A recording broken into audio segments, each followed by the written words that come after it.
Hi everyone, and welcome to the Sunset Safari. My name's Brent. I'm going to be your safari guide. I've got Brian and the thumb on camera, and we have Tara and Nikki in final control.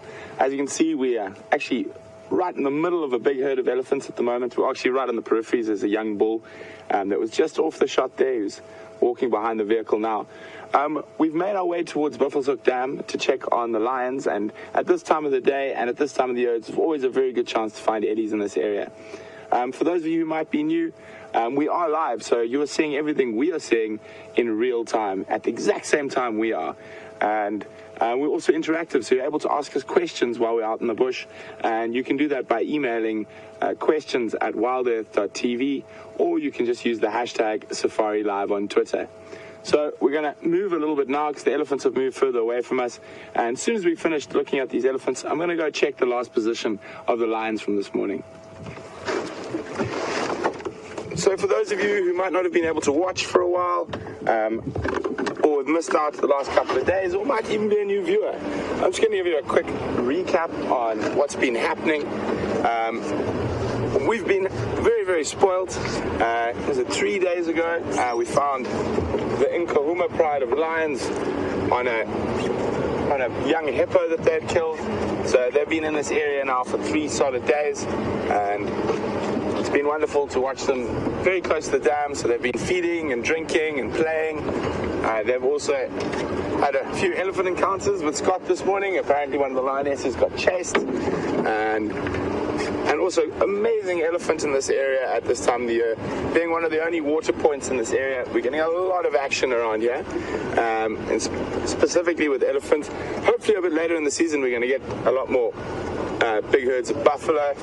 So there's ellies all around us. I'm just going to try and get up towards the head of the herd, and then we'll sit stationary there and watch them from there.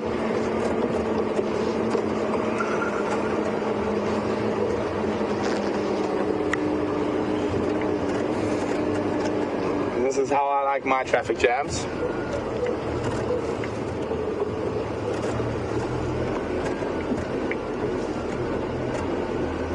Have a look on the road in front of me. There's 1, 2, 3, 4, 5, 6, at least 7 that I can see, almost all in a road, walking up the road. Oh, there's a few more to the left.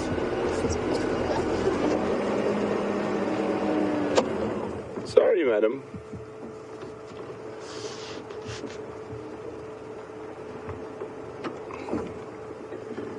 There's one female who was coming up behind us, and she could see just by the way she was moving, she got a little bit unrelaxed that we were cutting her off from the rest of the herds. So I just stopped. I've moved back, given her space to move through in front of us, and you can see her body language is now completely relaxed.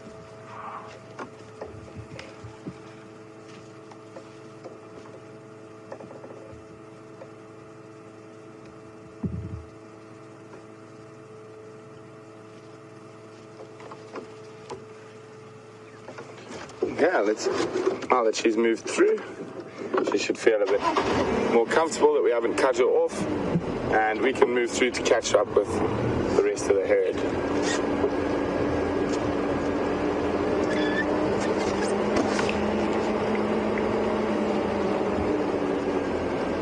There's a really nice large herd, this 1, 2, 3, 4, 5, 6, 7, 8, 9, 10, 11, 12, 13 that I can see, and I'm quite sure there's probably a few I'm missing, and there's at least 4 or 5 young bulls behind us.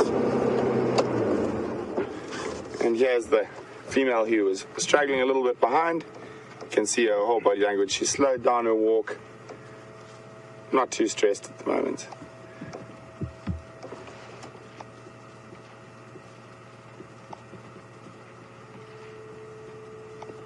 Also, for those of you who haven't been watching for the last week or are new viewers, we've also had Scott found a mvula, big male leopard.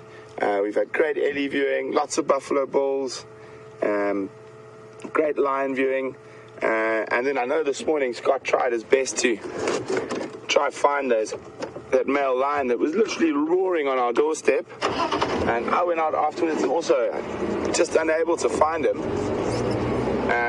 But we got an interesting report from the lodges to the west of us. That's also early this morning, and two different male lions, not ones that I've seen before. The Styx males actually crossed into Vuyatela. So what our plan for today is well, we're going to leave these ellies now. They're crossing across our northern boundary. We're going to go check on the last position of those lions, and then we're going to head down to the sort of northwestern corner of the reserve where those two Styx male lions apparently crossed, and see if we could find any tracks in that area. So it could be very interesting, because chatting to one of the other guides from Arathusa during the day today, he was telling me that those two Styx males have been chasing a male from another coalition in this week called the Majingalans, and they're getting to that stage now where they are going to start challenging and pushing other male lions for their territory. So it could be very, very interesting times ahead with the lions.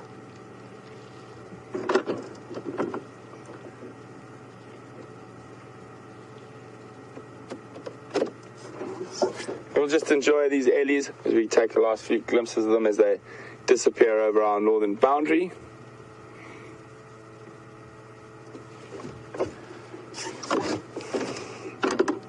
There are some more ellies behind us. There's another herd that they moved off. Oh, there we go. Sneaking up on us. The stragglers from the herd.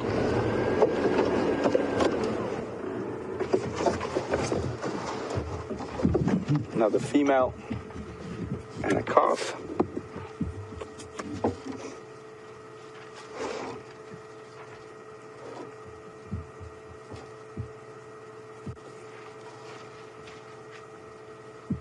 Thirsty.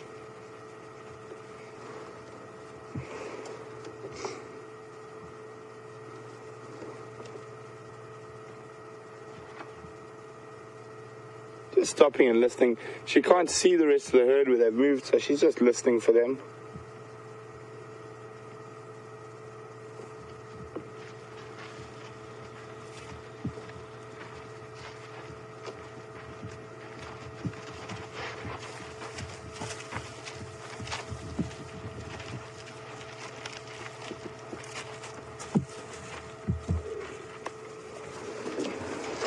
Okay, guys, well, Brian and I go see if we can find where the Nkuhuma Pride have been sleeping for the day.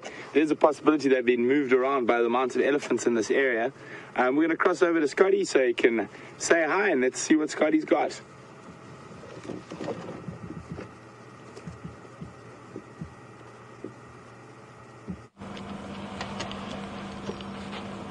Well, good afternoon, everyone.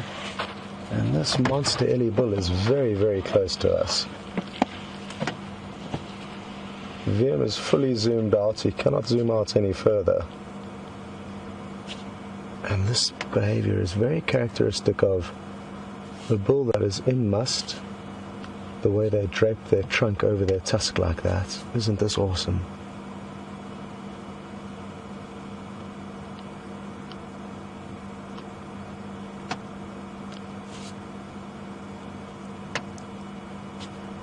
He's just resting his nose at a height that's more similar to ours, I guess. And he is smelling us. The wind is blowing gently from us towards him. And he does seem very relaxed, even though he is in must.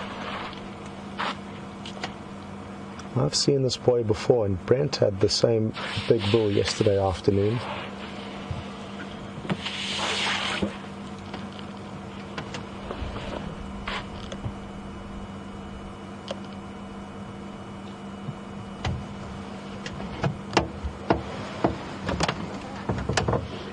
And at the moment he seems more inquisitive than anything else. To be honest, he'd be far more interested if we were a female elephant in season, because the sexually heightened stage that he's in causes him to pursue females. He's a monster.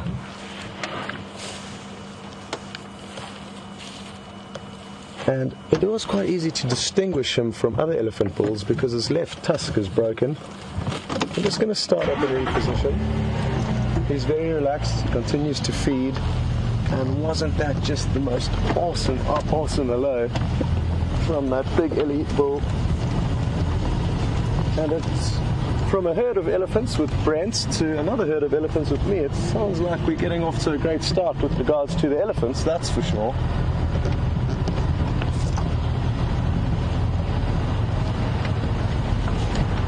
There are a few females behind us, and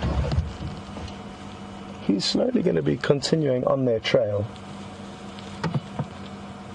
hoping that one of them gives in to his seduction.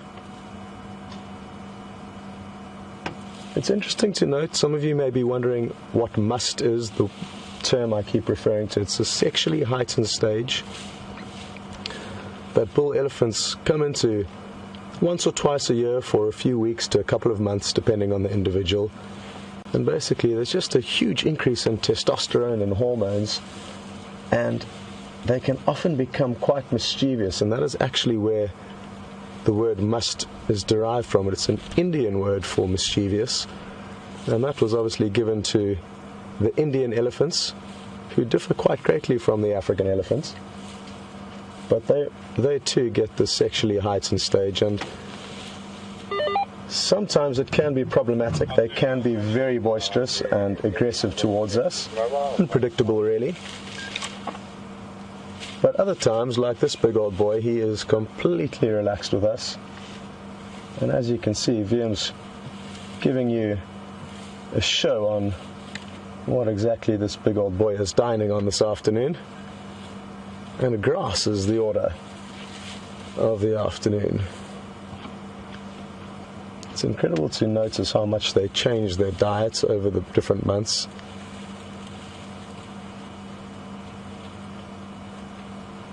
And even on a daily basis, they have a huge variety of different plants that they feed on.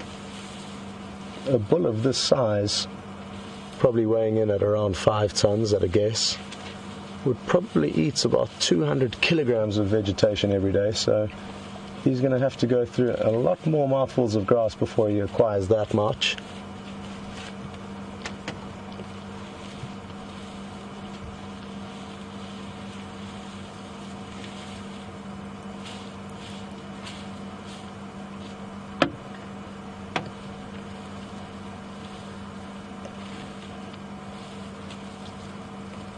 So as we found him, he was leaving twin dams, and that's why you can still see he's covered in a thin layer of moisture and mud. And you can imagine how soothing it must be. It's a hot afternoon, 30 degrees, 88 degrees Fahrenheit roughly. And I often get jealous watching the elephants when they do bathe themselves in cool mud.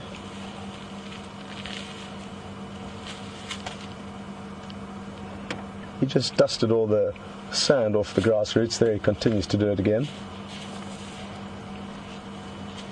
making sure he doesn't have a sandy mouthful.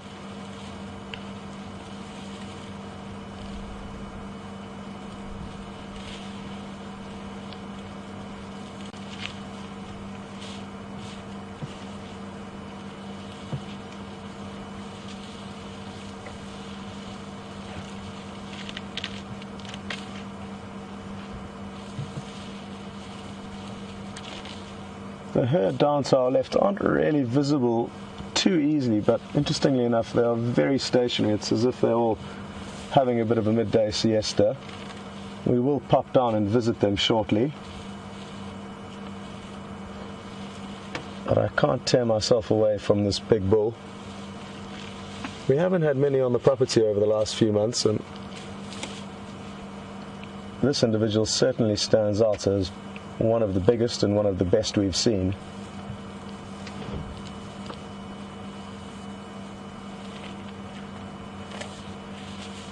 Yesterday, I believe, he gave Brent and Brian a complete dust bath. Brian had to do a quick on-the-job clean of the camera that was coated in dust, and that certainly doesn't happen every day.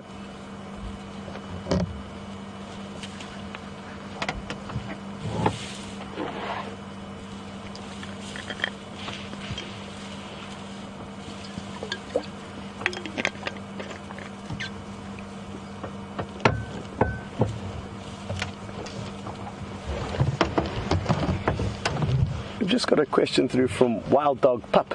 Good afternoon and welcome. Wild Dog Pup is interested to know what induces this sexually heightened stage called must, and I'm not too sure what the triggers are, and it does vary from elephant to elephant. Let's just see what he does here.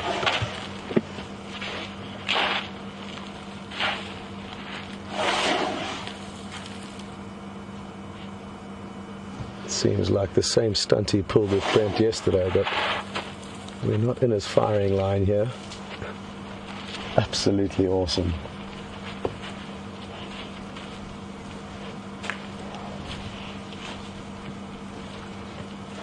There's a female just below him. You can see her tail wagging. And he may have already been following this herd for a few days now. I'm guessing he has. And probably has learnt the boundaries that the cows will tolerate him, because if he oversteps that boundary, they will have a negative response. So let's just see what happens here. Hold on a second while I get into position. Oh, looks like he's scratching his bottom there. Oh no, just stopping to eat. I'm going to get around and just have a quick look at this cow's response to him getting closer.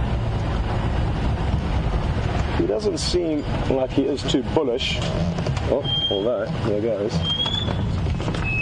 Let's see, they're about to meet. Oh, and the size difference between the two of them is absolutely awesome. So the female just walked off in the background, turned around as soon as she saw him coming.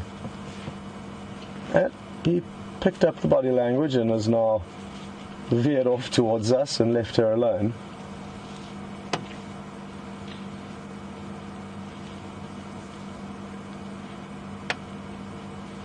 We are sitting in the shade of a massive jackalberry tree, and I'm so grateful for it because it is scorching today and a very dry heat, unlike our summer months, which are hot and humid. It's a very dry, intense heat, and that's why all the elephants are in this cool riverbed and also not moving very quickly.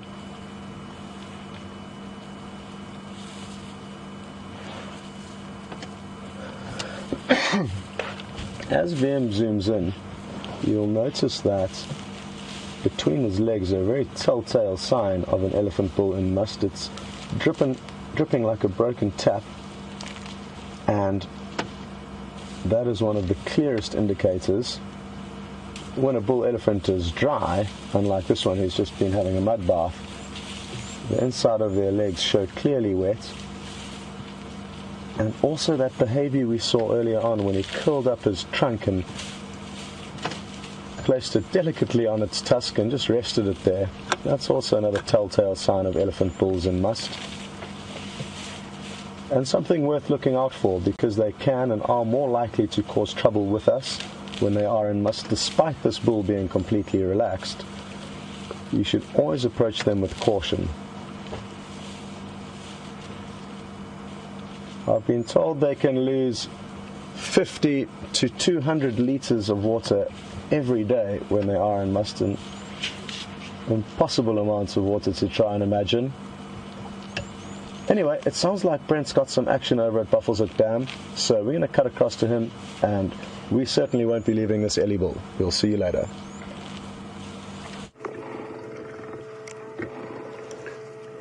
Welcome back, guys. We're with Nkuhuma Pride. As we arrived, this action just started. We spent a bit of time looking for them. There's one little piece of hippo skin left, and they are still fighting. There was a lot of clawing and biting, all for about 25 seconds, and now each, the two of the lionesses have each got their sort of mouth and claws on a section of the skin. There's a big possibility they might fight again. You hear that growling.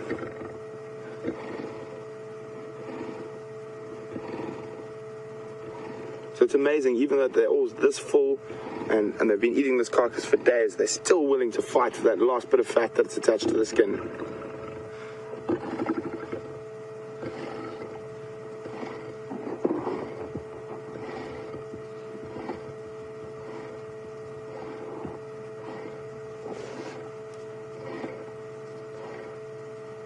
So what's going to happen now is one's going to think the other has sort of lessened the grip a little bit.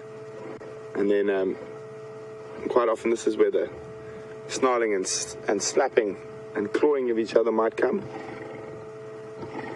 So if you look very carefully at that lioness, you can see I'm trying to work out where one lioness begins and the other. So it looks like at that one closest to us mouth, that's actually the other lioness's paw underneath it.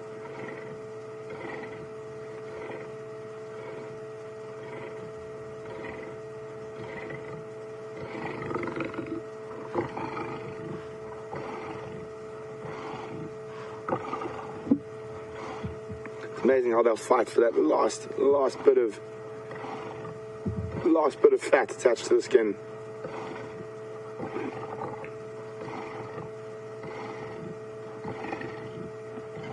Oh.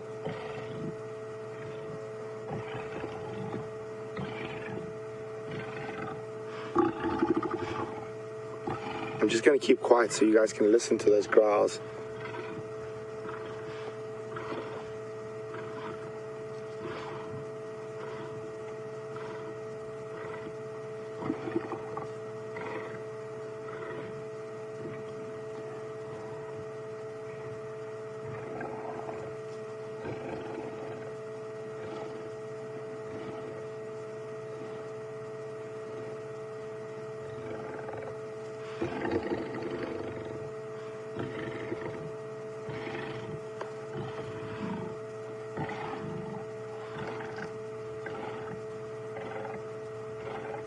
It's a battle of attrition at the moment. Who's the more patient? Who's going to let go first?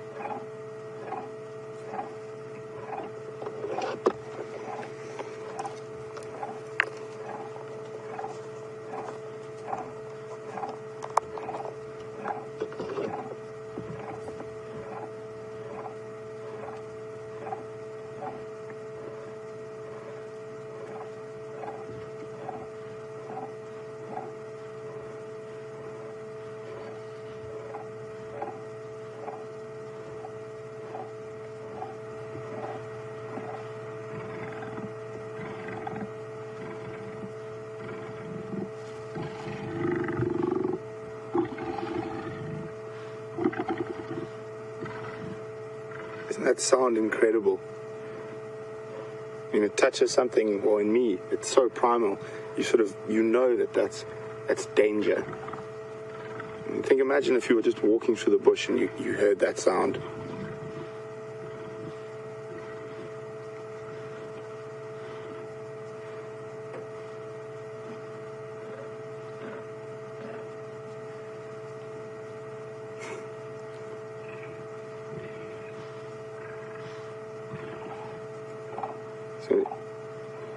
So the lioness at the back is definitely in the better position. She's got the majority of her body on the skin, and she's just lying on top of it now. And this other lioness is trying to get her head through. Is she licking the lion or the meat, Brian? I can't see from here. I can't see either. Maybe she's trying, okay, well, if growling and snarling is not working, maybe a bit of licking will. No, she was just trying to get her teeth on it, enough of that skin to pull.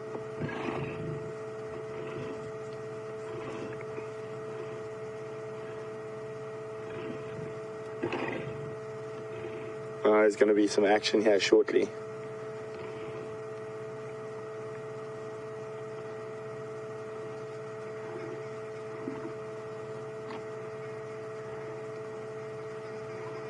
The rest of the pride are just a couple of meters away, lying absolutely flat, oblivious. And we're going to have a quick look. There they are, but we're going to stay on these two, because if anything happens, it's going to happen with these two ladies here. It's like she's going to try pull again.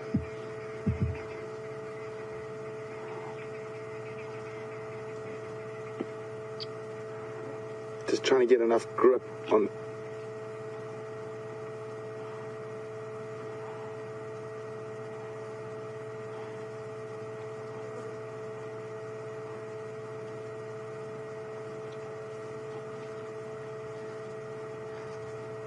Seems like she's got a little bit of skin there. Now it's going to be interesting to see if she tries to pull a bigger piece out from under the other lioness, or she's going to be content to try chew on that small piece. There we go. She's got a good grip now. She might try playing the patience game. War of attrition. Slowly, slowly she gets a little bit more, a little bit more, a little bit more, pulls a little bit more.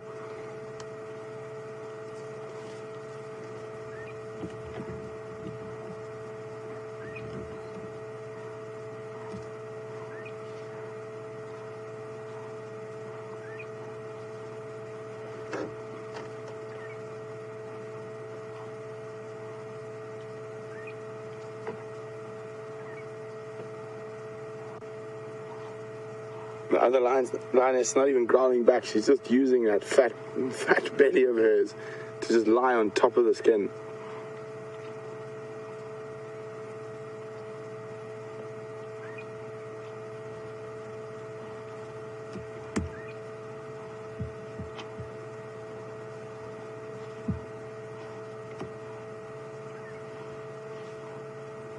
Wasn't that noise absolutely incredible?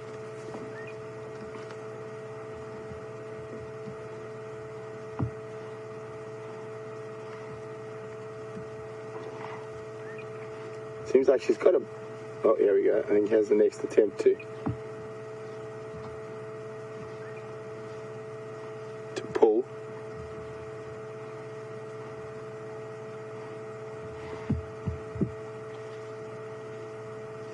So that other lioness has got her paw right in front of the nose of the one closest to us.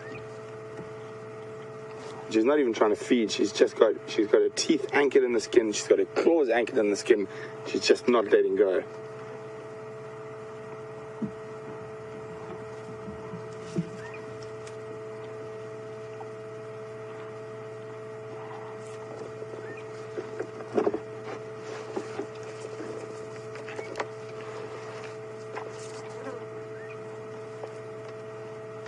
Isn't that incredible, guys? You are sitting watching lions tussle over a 3-day-old piece of hippo skin live. This is happening right now in Nkuhuma Private Game Reserve in the Sabi Sands of South Africa.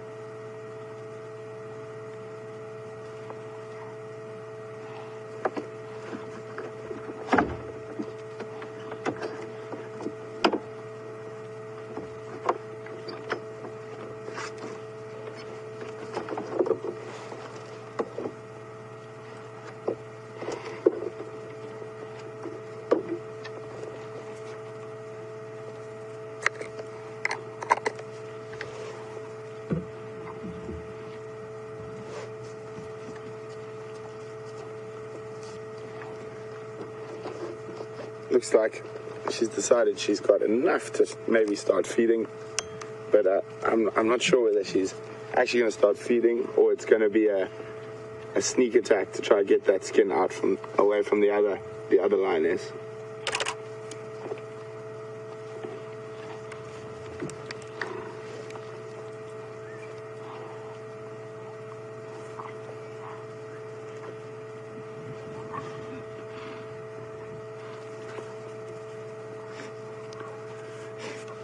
Hi Genevieve, from New York, welcome on the Sunset Safari.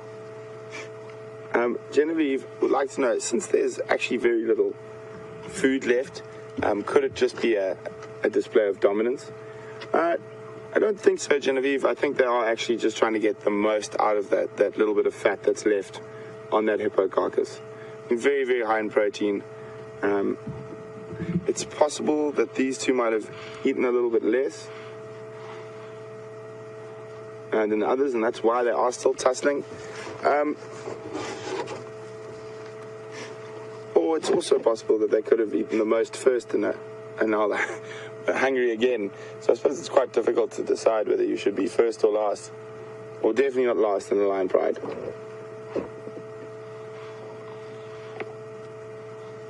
She's trying to sort of get her nose under the other lioness's paw. There we go.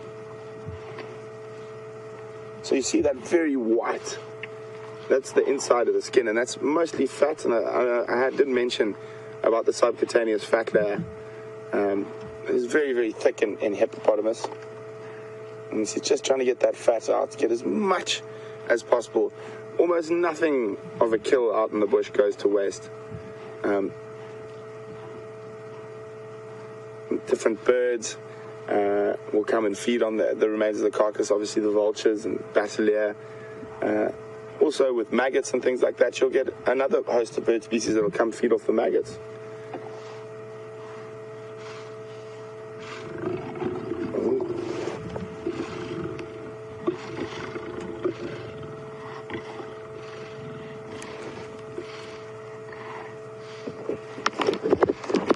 But very, very little goes to waste.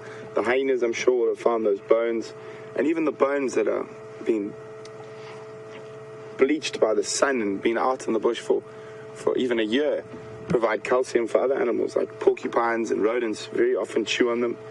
But the funniest one that we see quite often doing it is giraffe. So almost nothing goes to waste out here.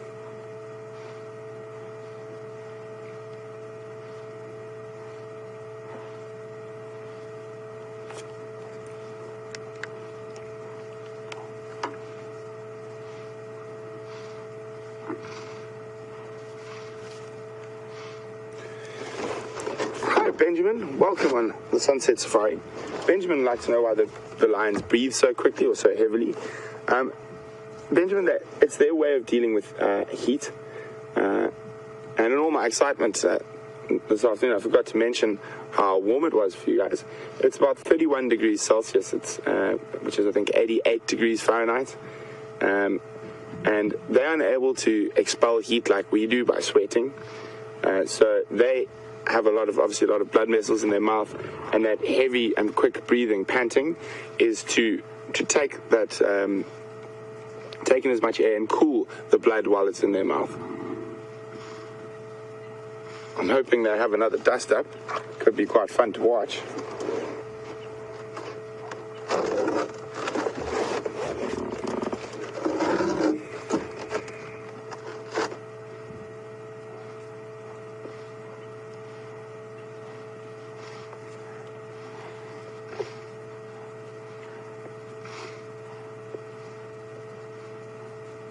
Become really interesting if a third member of the Pride decided to get on there, because that is not a big piece of skin.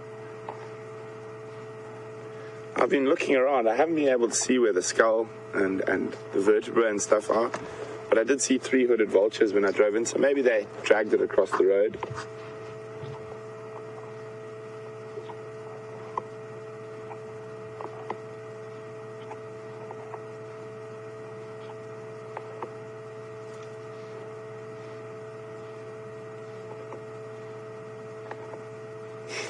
Quite a clever tactic by the lioness furthest from us. Just lie, use all the body weight. Don't growl, don't fight back, just lie there.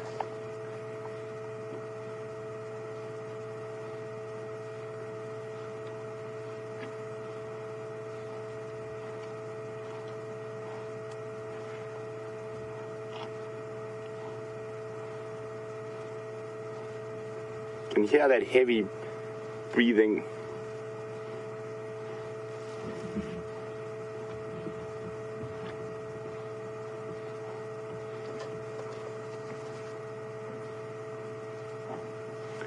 So guys, it looks like things calmed down a little bit here for now.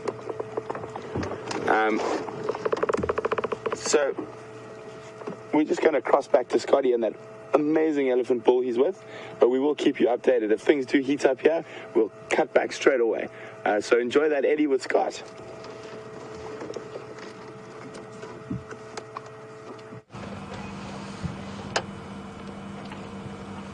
Well, as you can see, everyone, not much has changed here. We've been having a wonderful, wonderful afternoon just watching this Ellie bull feeding away. You can see he's a little bit excited. I'm not sure whether it's Viam's cologne that he likes or what it is exactly. The females have moved off. Yet, you'll notice he is evidently excited about something. We did hear some branches breaking behind us, so possibly another elephant bull also trailing this herd. It'll be really interesting to see if another bull did come in onto the mix, because this individual would certainly then have to confront the bull and try and compete to be the main man first in line for whichever female it is in this herd that is coming into season.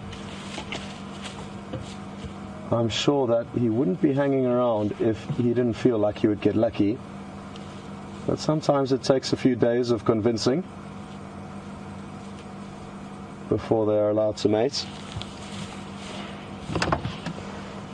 It sounds like there's been some great action with Brent and the lions, and what a wonderful thing to witness them snarling and growling with one another, fighting over food. It really is interesting to see how what can be such close family members with such good social bonds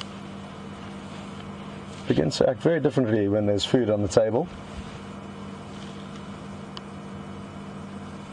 A very different scene here. Peaceful eating has been occurring, and this bull has been continuing to pluck grass out of the riverbed here.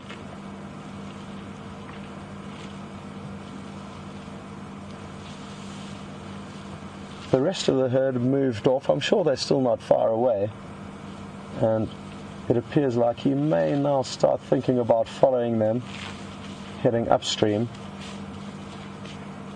I can't help but wonder if he's enjoyed having some other male companionship around, because he literally has come up to our vehicle 2 or 3 times since we've been gone, almost just to say hello.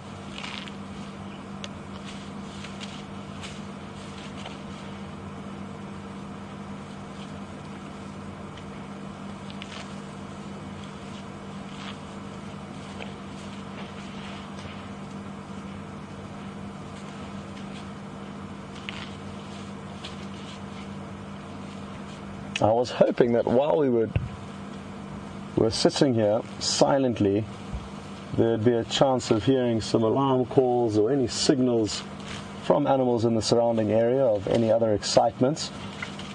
But it's been dead still, and I think it will probably continue to be relatively quiet regarding predators for at least another half an hour or so. It's still very warm, and when it is warm, lions and leopards are less likely to be maneuvering.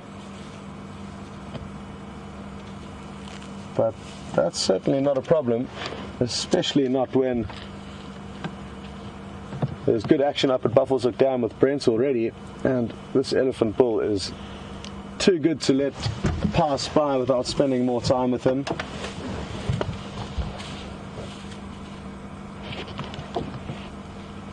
A really beautiful part of Nkuhuma.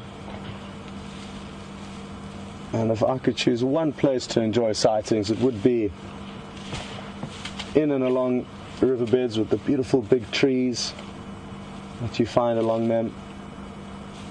And typically the scenery is always magical.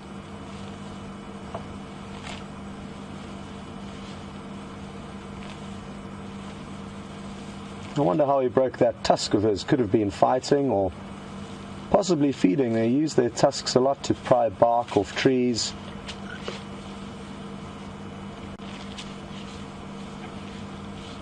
And it's not uncommon for elephant bulls, especially as their tusks get bigger and longer, for them to snap off. There are some elephants out there whose tusks have grown until they're scraped along the ground. Hard to imagine.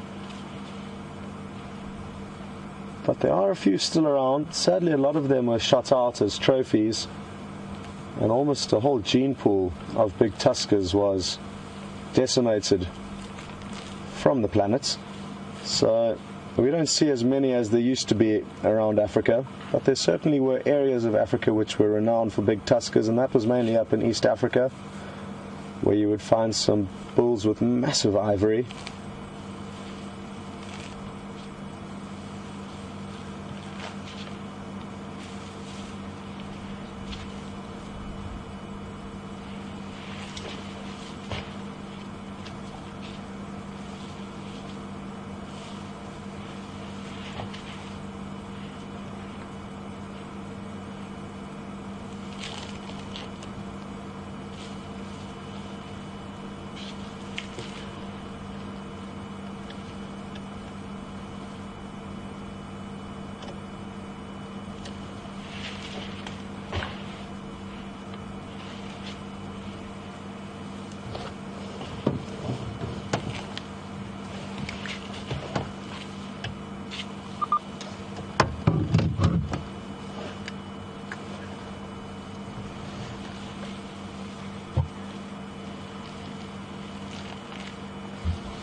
Hello, Dean from North Carolina, and thanks so much for sending your question through.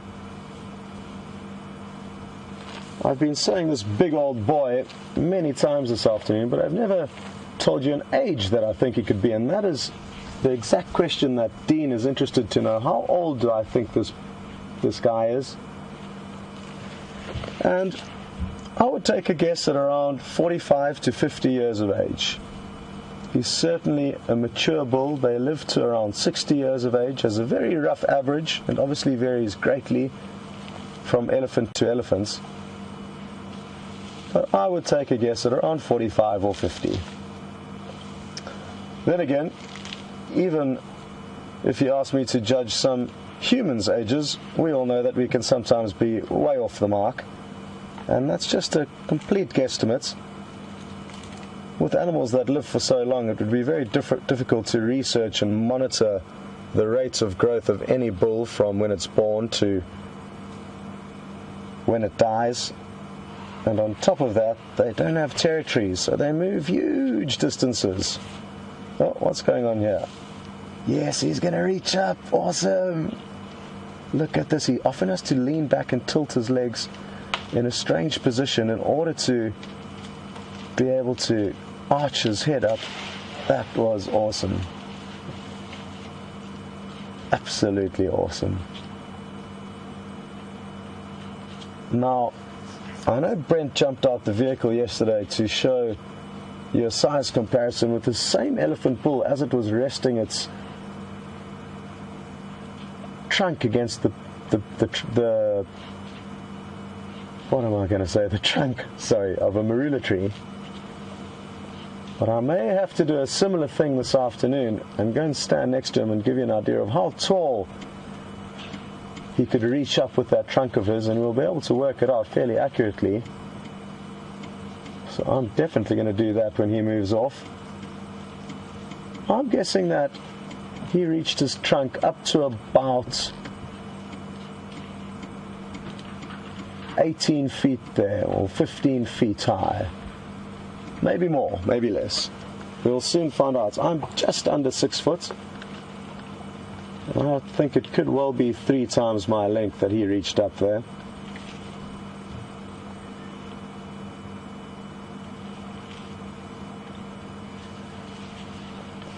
Very interesting how the whole afternoon he's been feeding on grass, and then he all of a sudden marched up to that tree, broke off one branch just to mix it up, and now he's back to the grass.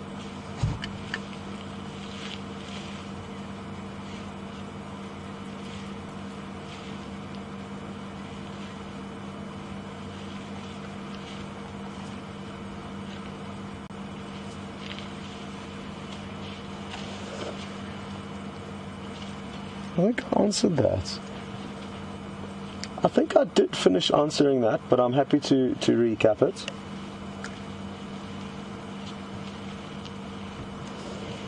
Hey, can you remember? No.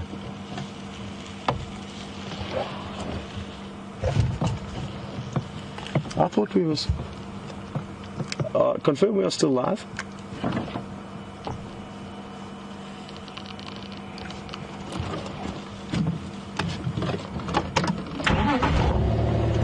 Apologies, folks, I just lost track whether we were live or Brent was live there. And that's, I guess, when you know, when you're having a very relaxing afternoon with a beautiful elephant bull. And a question that was asked by a wild dog pup a little bit earlier was, what would cause or induce these bulls to come into musk, this sexually heightened stage? And I'm not sure exactly what would trigger it, but it happens once or twice a year, and from anywhere from 10 days to 2 months this period can last. If anyone does know the finer details of what could trigger these bulls into this musk stage, please do share that info with us. I'm unaware of anything in specific. What I do know, though, is that their behavior alters greatly between the individuals. More often than not, they can be quite aggressive and boisterous towards us as humans, as well as other elephants. But as you can see, and as you would have noticed with this individual this afternoon,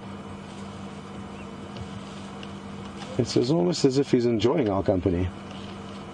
He's let the ladies move off.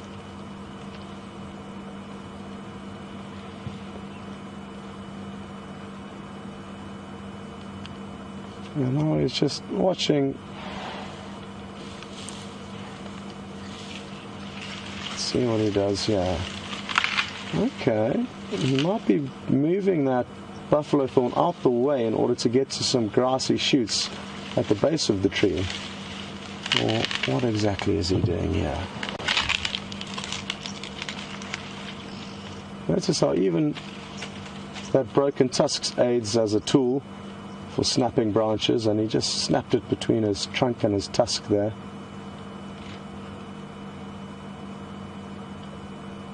What he could do is chew the bark off that stem and leave the rest of the tree.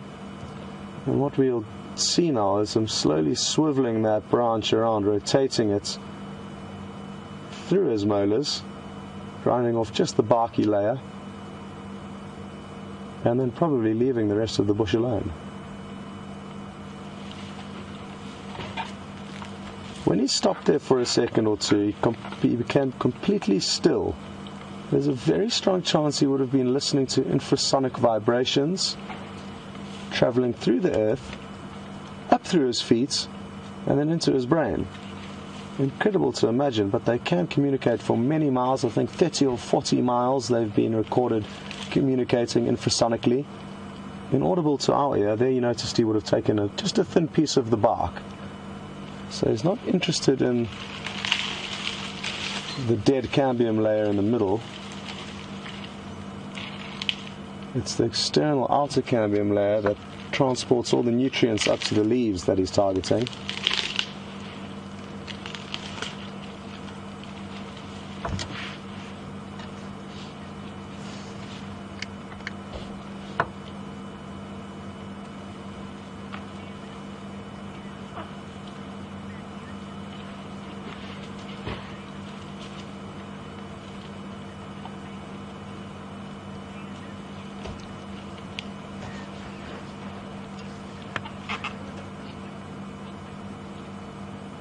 Susan in Tennessee, good afternoon, and thanks for sending through your observation. Susan seems to think that the gum or lip surrounding this broken left tusk seems protruded and enlarged, almost like it's a bit swollen. I see where you're coming from, but I'm not convinced that it's any different to the layer of skin surrounding his right tusk. He will turn his head around and face us. We will be able to tell, and I'm sure if you go back to any of your screenshots, you'd be able to compare them already. Maybe you already have.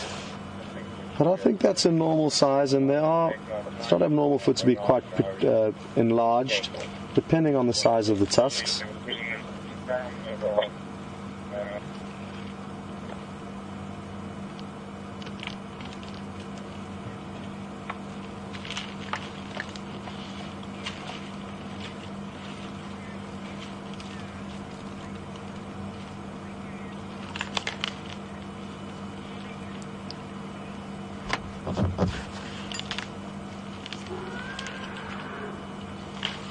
Just heard another elephant trumpeting. I couldn't work out where it was. Do you know where it was, VM? Was it? I think it was about 3 o'clock. Yeah, okay. I couldn't quite tell where the noise was coming from. It's a little bit difficult with only one ear that's open. Other one has an earpiece in. Anyway, some elephants are in the area.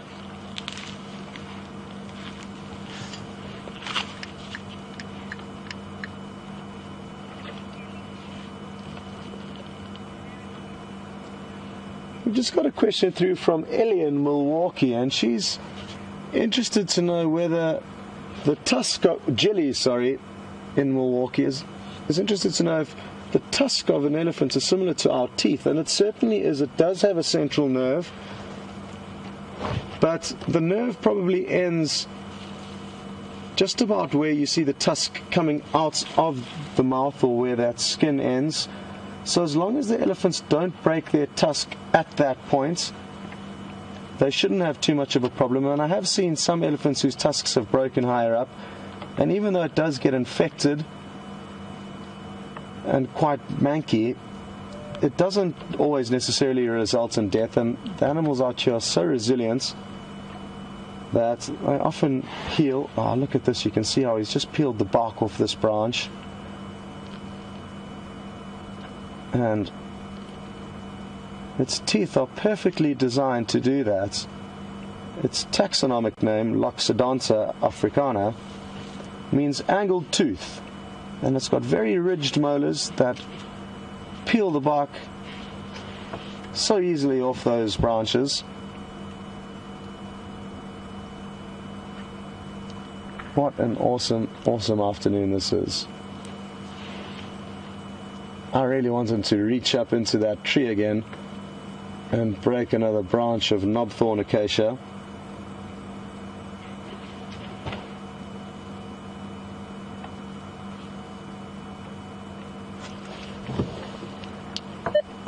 Brent for Scott.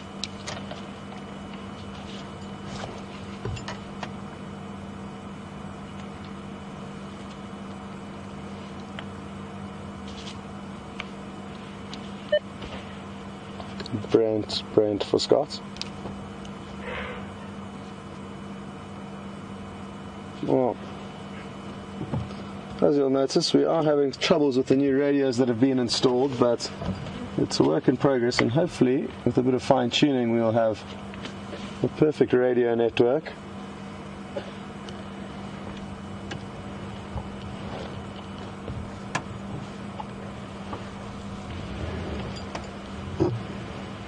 And there's another vehicle that's just appeared on the scene, and that's the noise you'll hear.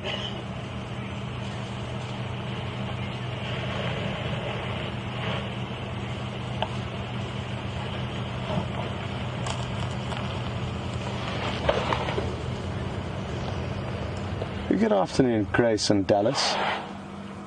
And you're certainly right, they do spend a lot of time feeding, Grace. Grace would like to know exactly how much time every day they'll spend feeding, and I think a lot of that depends on the time of year. But I would say they live quite a similar lifestyle to us. They sleep about 8 hours a day and are on the move and feeding for about 16 hours. Obviously, in times of plenty, they won't need to spend that long feeding. But I think it's fair to say that they spend about 16 hours every day on the move, always looking for something to chew on. And I did mention a little bit earlier, but I'll mention it again, they eat about 4% of their body weight daily. So for a big bull like this that could weigh anywhere around 5 tons, that would mean he eats about 200 kilograms, 440 pounds of vegetation every single day.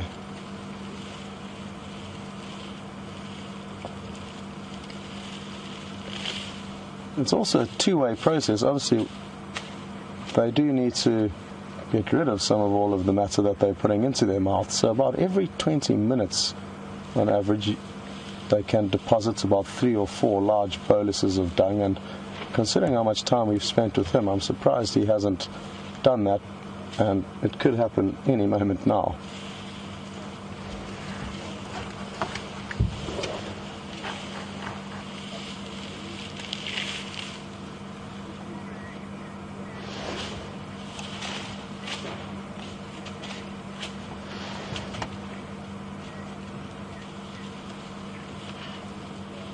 Laura in Happy Valley would like to see how big the girth of its tusks are, and I would say about that big, so I could be wrong, but somewhere in that vicinity.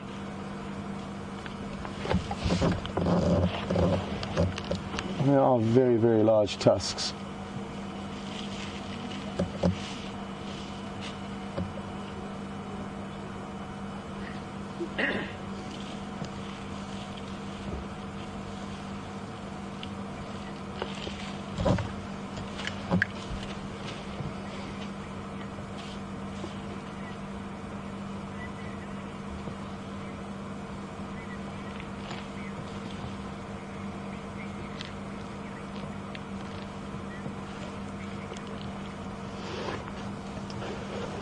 Lynn in Michigan, good afternoon. Lynn seems to think that this boy is very old and possibly too old to mate. Or wondering how old is it when they can no longer mate, or can they mate until the day they die? It's a good question, Lynn, and I think it's no different to us as humans. They will reach a point in their life where both the females can no longer give birth and also the men can no longer mate. So they too have a lifespan when it comes to being able to mate and give birth. But that age again will vary greatly on the individual elephants and the area that they're living in.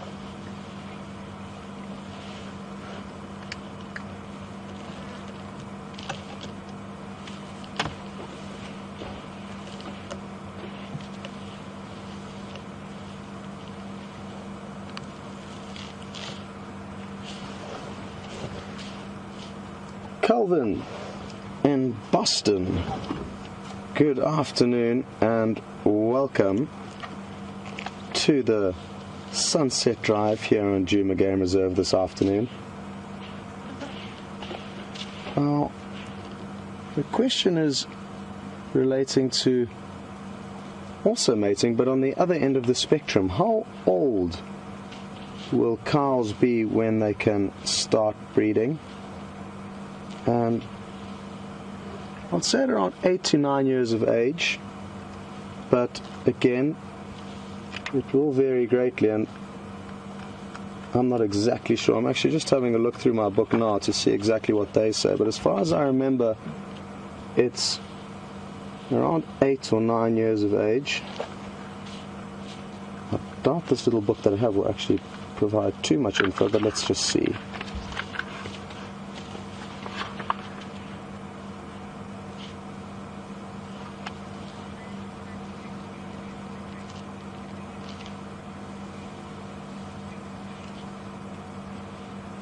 Okay, folks, well, like I say, I think at around 8 to 10 years, but you're more than welcome to double check that and let us know what other figures you come up with how old elephant cows will be when they give birth. But let's catch up with Brent and the lions and see what's going on there, and we'll see you later.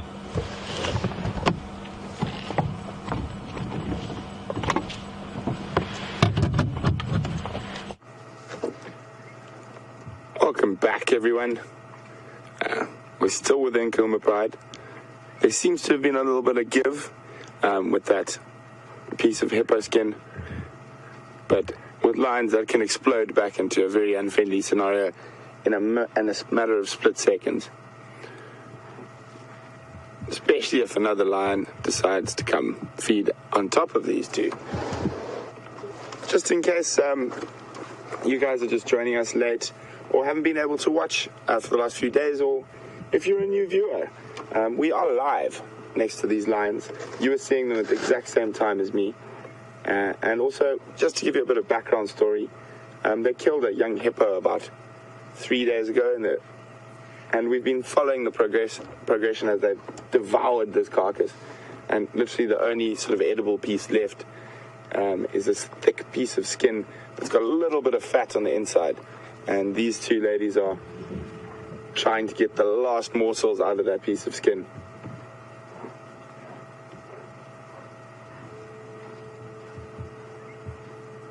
The one at the back is just sort of lying on the majority of the skin, even though she's not feeding. She's trying to stop the other feeding. And earlier we had a bit of fighting. Oh, lift your head, that's dangerous.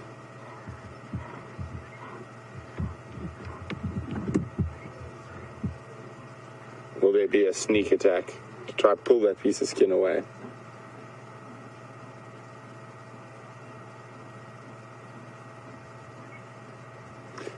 so fat and so hot. Almost looks like it's reached a Mexican standoff. Neither of them feeding, neither of them trying to take the piece away.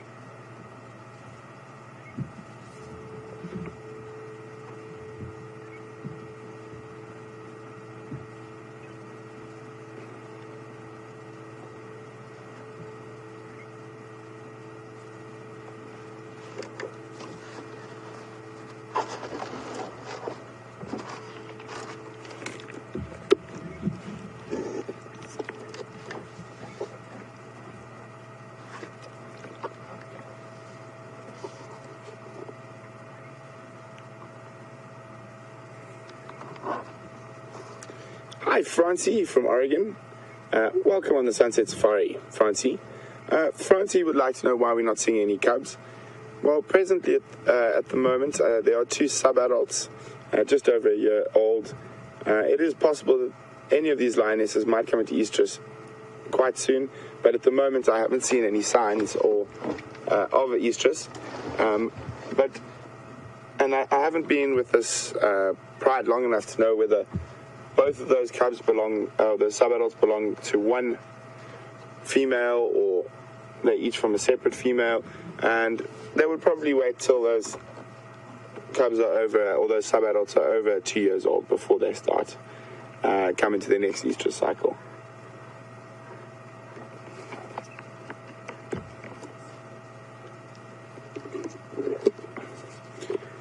Also, Francie, that lions, leopards, and most predators, they have a very high mortality rate with cubs. So even if they have had cubs, a lot of them don't survive past sort of the first 6-7 months. And if that happens, the lionesses will come straight back into estrus very quickly, and they have a very short gestation period for an animal of their size. So it's just over 90 days, around 100 days gestation period. So if they do lose cubs, they come into estrus within 10 days of their cubs being killed, and generally will try be mating again, or they'll be mating again within 10 days of their cubs being killed. And if they are impregnated, it's 3 months till the next set of cubs get born.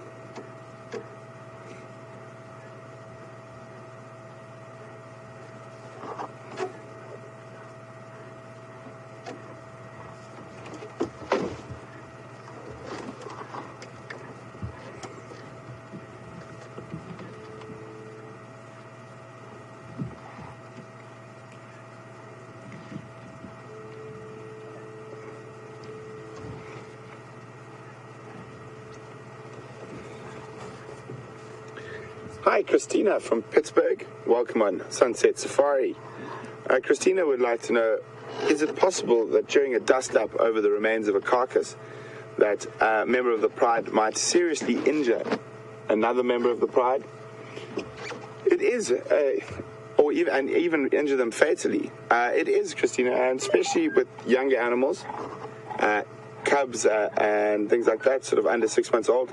It does happen from time to time, where they will actually get killed at a fight at a carcass. But normally it's not a serious injury, maybe a bruised face, a clawed body part. But they can have very serious. It also depends on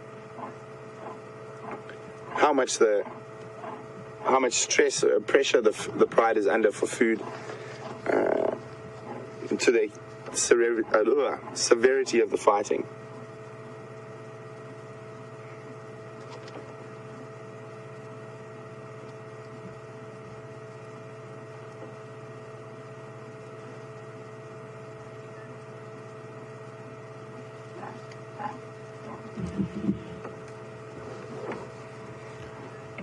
So the other lions are lying up very close by, but not partaking in the argument over the...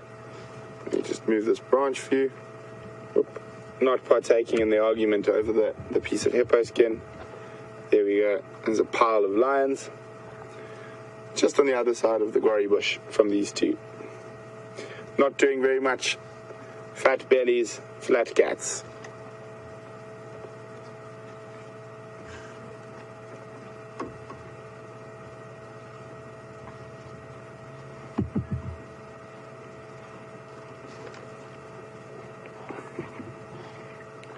So guys, I don't know if too much more is going to happen here.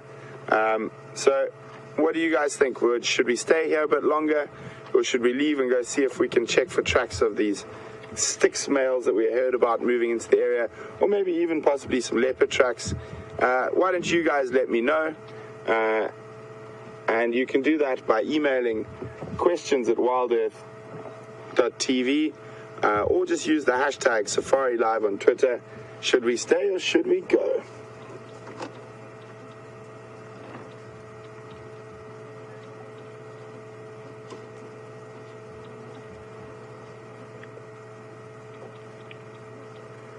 Seems to be far more amicable than when we first arrived, all that growling and snarling, and there was actually a little fight that we could hear as we were driving in, a more serious fight. Oh, quickly, there's vultures mating. Or fighting, I can't really see. Can you hear the high-pitched? There we go. I saw 4 hooded vultures there. So that's picking up on the scraps that's left of that hippo carcass. Being the smallest vulture, that really fine bill, they're able to eat much smaller pieces of meat than the other vulture species, and then the lions can eat. They also do eat feces of the carnivores if there's nothing else left. I've seen them eat lion feces, wild dog feces. So the ultimate scavenger. But out of the vulture species, they're at the bottom of the vulture food chain. They're the smallest and the most slimly built in body type and in beak type. So they can get into those little nooks and crannies, get those tiny little pieces of meat that a lot of the other animals can't get.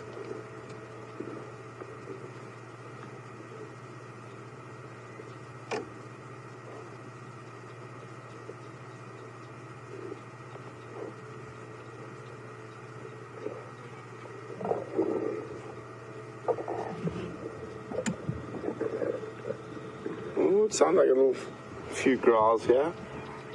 Nothing too serious though. Vultures stop fighting.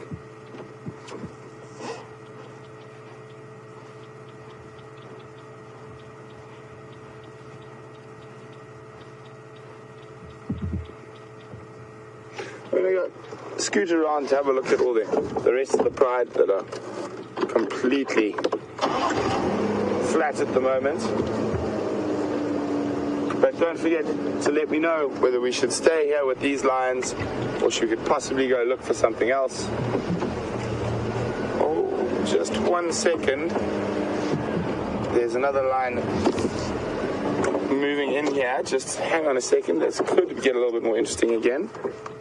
I'm just going to stand by for a second. One of the sub-adults has stood up and was moving towards these two. And something small like that might spark off another fight.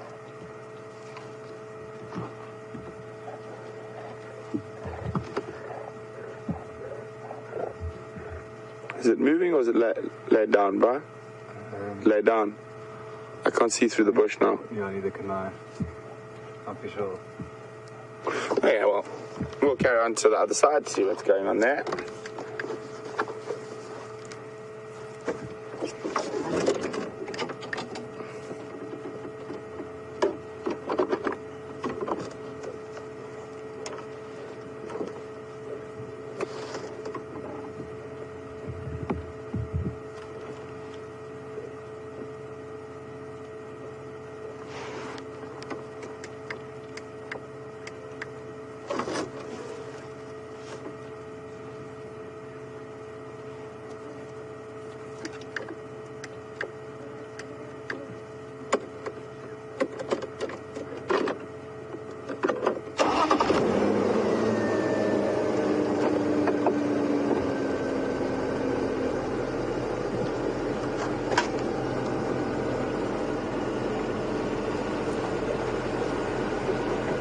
Christine. Hi, Christine from North Carolina. Christine says she's heard that one of the Majingis or the Majingalan males is close to Nkuhuma at the moment. And how would this affect this pride? Well, Christine, they were quite far from where the Majingalans traditionally traverse at the moment, and even this pride doesn't really spend too much time on our sort of western boundary. They do go across there occasionally, but they do generally spend more time north and east as their sort of core area of their territory. They would probably more than likely try run away from a Majingalan male. So we just got a different angle here on these two. Forward, back. That's good.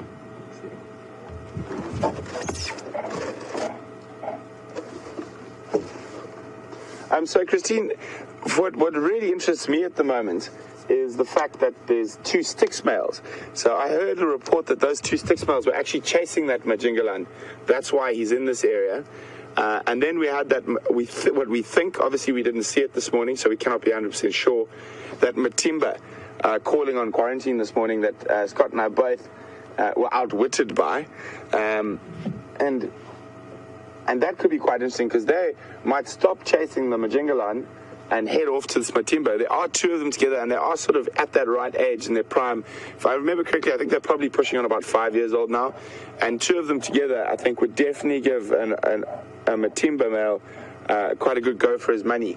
And that, going forward, is probably going to cause more problems for a pride like the Nkuhumas.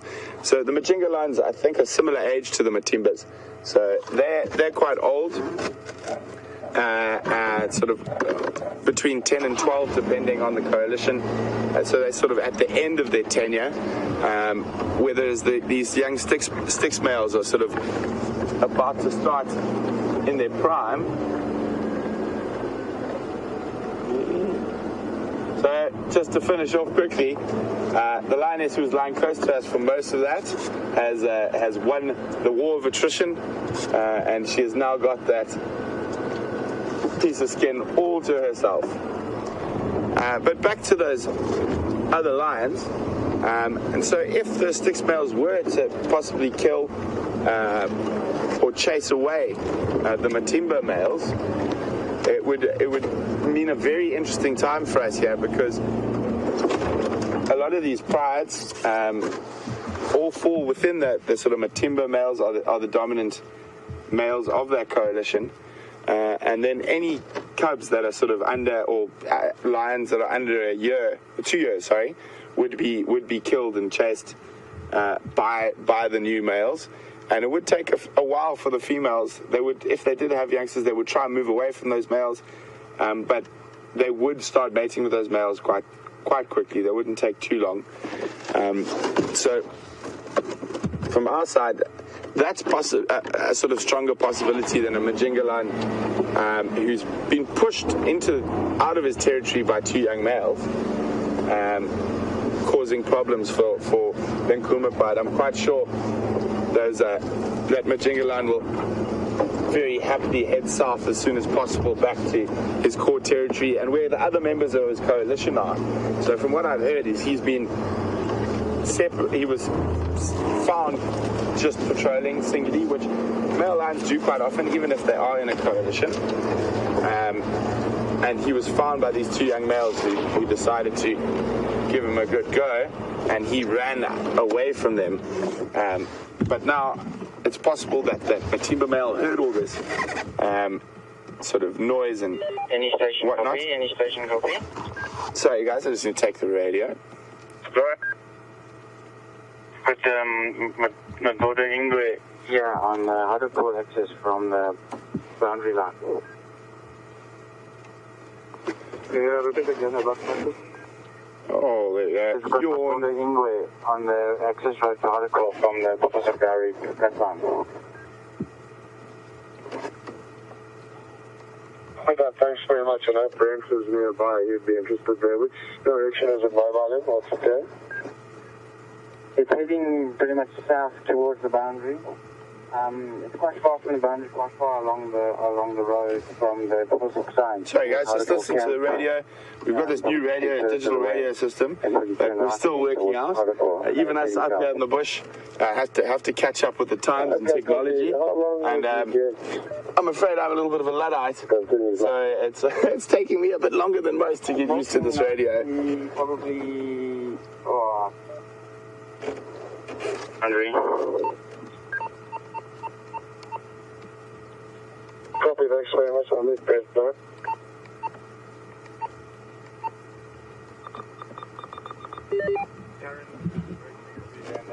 So here's the rest of the pride. That one lioness is still off there feeding on that piece of skin.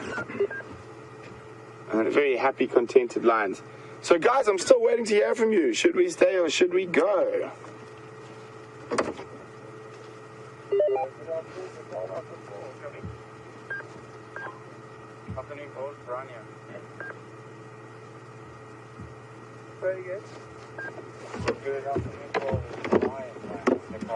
Hey guys, we're going to leave these fat lazy cats sleeping off the remains of that hippo they've been eating.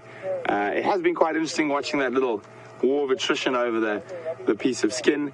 And we're going to go check in that sort of corner of the property for lion tracks, for male lion tracks, and hopefully we get some luck. I've also just had a report over the radio that there were also male leopard tracks in that area. So fingers crossed, there's something happening in the northwestern sectors. And till then, we're going to cross over to Scott while we make our way out of here. And hopefully Scotty's got something interesting for you. Fantastic afternoon so far. Lions, elephants, and Scotty's been with that wonderful elephant bull. So it'll be great to catch up with Scott to see what he's been doing.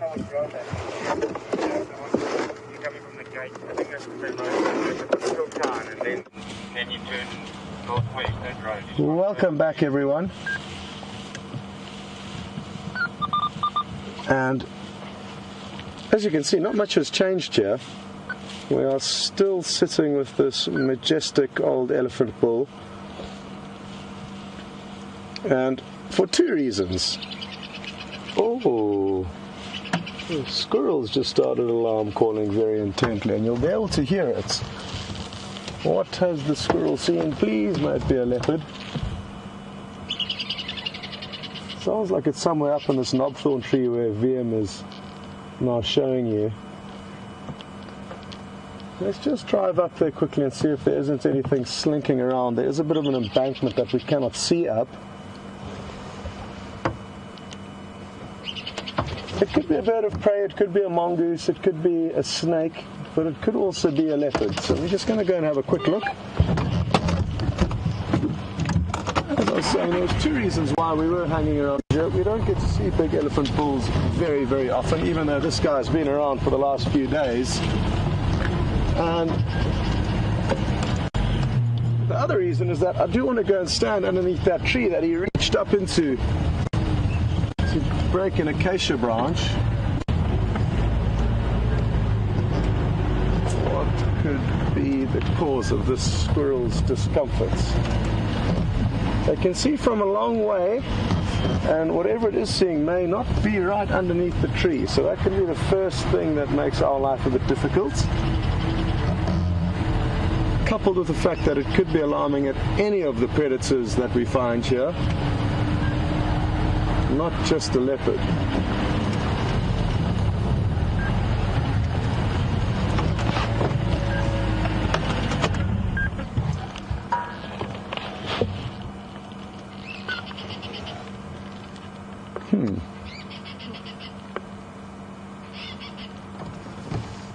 Well, I can't seem to see it, and it also seems to sound like it is not in the tree I initially thought it was, but maybe it's just moved around.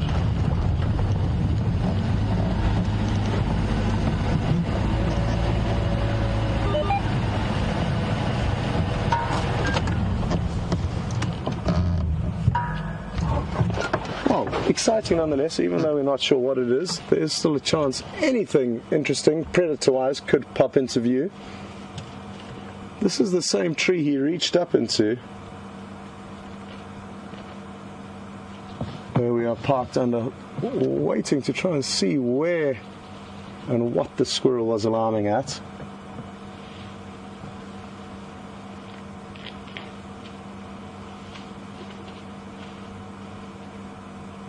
If the elephant got wind of any larger predators, he too would show some level of discomfort towards them. So useful that we have his senses available to us. Oh, I've just seen the squirrel running down the tree. So obviously whatever it was that was bothering it has now either moved off. There it is, Vian. Looks like a young squirrel, it's not fully grown. And there it goes, making its way down this beautiful knobthorn tree. Sniffing very intently as it goes. Maybe there's some other squirrel scent marks on that tree.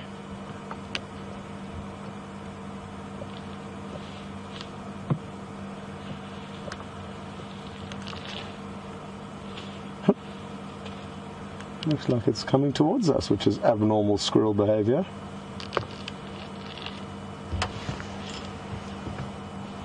Now it's hiding behind a little bush, but it should pop into view shortly as it continues down this little pathway.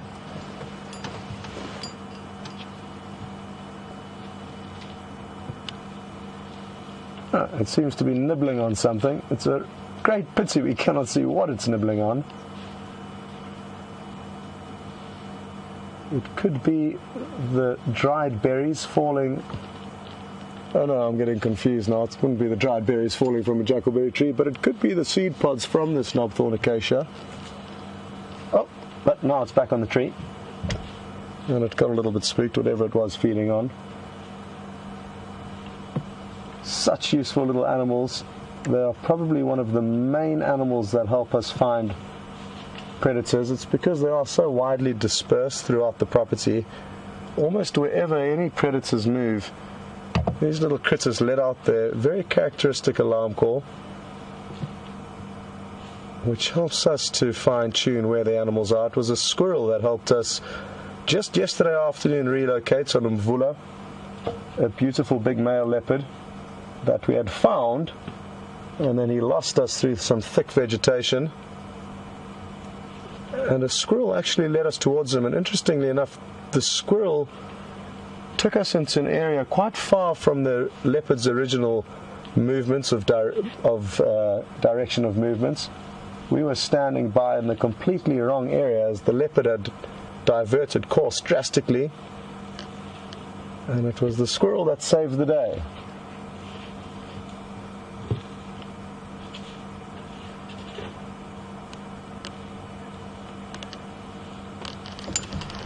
The elephant bull is still feeding below us here, and I think I'm going to take us a little bit closer now that we seem to think the squirrel was not letting off an alarm of anything big enough for us to see.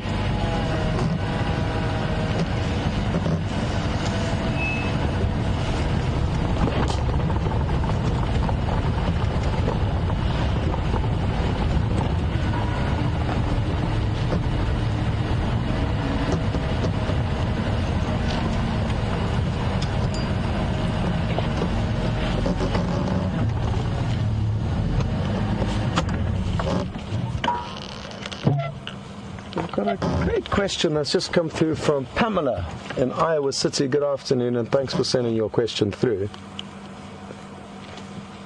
We were discussing earlier whether elephants' teeth have got a root canal similar to ours, and if it snaps off too high it would have nerve endings exposed, and it certainly would, and it would be in a great level of discomfort. And Pamela's question's asking whether elephants will self-medicate for any given reasons.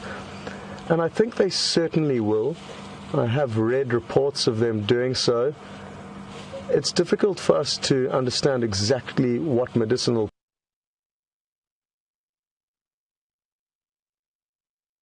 self-medicate for any given reasons. And I think they certainly will. I have read reports of them doing so. it's difficult for us to understand exactly what medicinal properties each plant has and the effects it has on an elephant specifically, but we can assume that they do know the various plants and the goodness that they can acquire from feeding on certain plants, especially when they are sick or injured. Great question though, Pamela, and sadly a difficult one for us to know exactly how it works, especially out here in the wild. I'm sure captive studies have shown elephants to be able to assess which plants have got certain medicinal uses and how they could help the elephants. But out here I haven't noticed any specific trends or traits with regards to them eating specific plants if they have a specific illness. The squirrel has begun to alarm call again. I wonder what it is that it can see.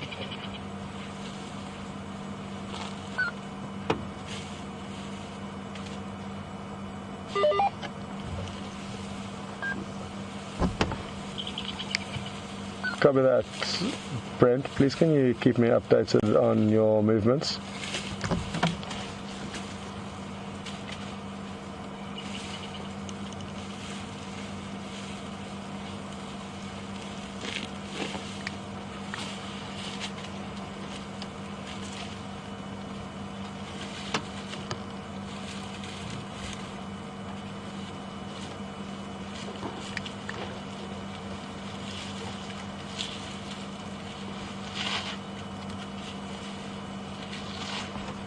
I'm just going to reposition ever so slightly.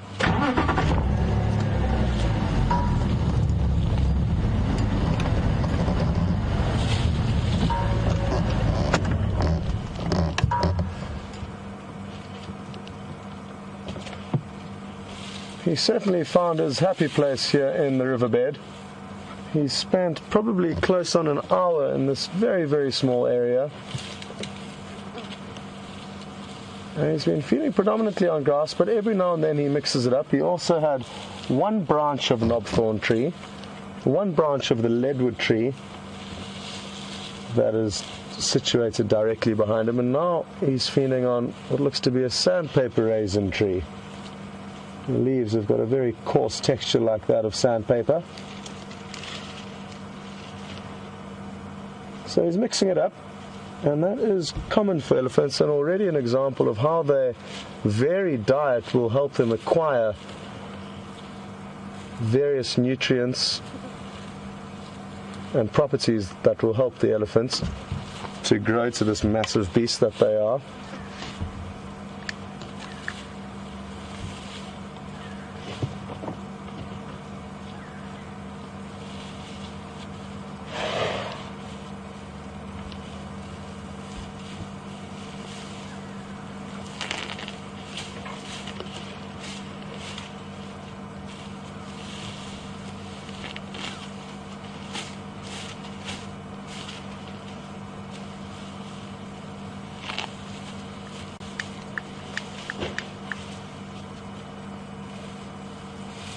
Sudan in the Netherlands. Good afternoon, thanks for sending your question through. Susan's interested to know whether elephants can process, just by smell, the dung of other elephants and read into what state they may be in, and they certainly can. An elephant bull that smells the dung, and they often defecate and urinate at the same time, elephants. So that combined patch of information will allow elephants to know whether females are in season or whether bulls are in must, I think, almost certainly. Their sense of smell is so acute, and that definitely is the case, Susan. It's wonderful to see how his skin has dried over the hour that we've spent with him, but there are still certain patches of mud that have got enough moisture in it to still show a little bit of wetness, and therefore helping to keep the elephant cool. But he probably won't need to coat himself in another layer of cool mud this afternoon. It is cooling down every minute now and turning into a very pleasant evening. It was very hot and dry earlier, but it's turning out to be a magical, magical afternoon. And I believe Brent has left the lines in search of other excitements, and I've got a feeling that he may pull something interesting out of the bag this evening, so it's certainly going to be worth hanging around and getting the next update from Brent, whatever it may be. I've just got a feeling he's onto something.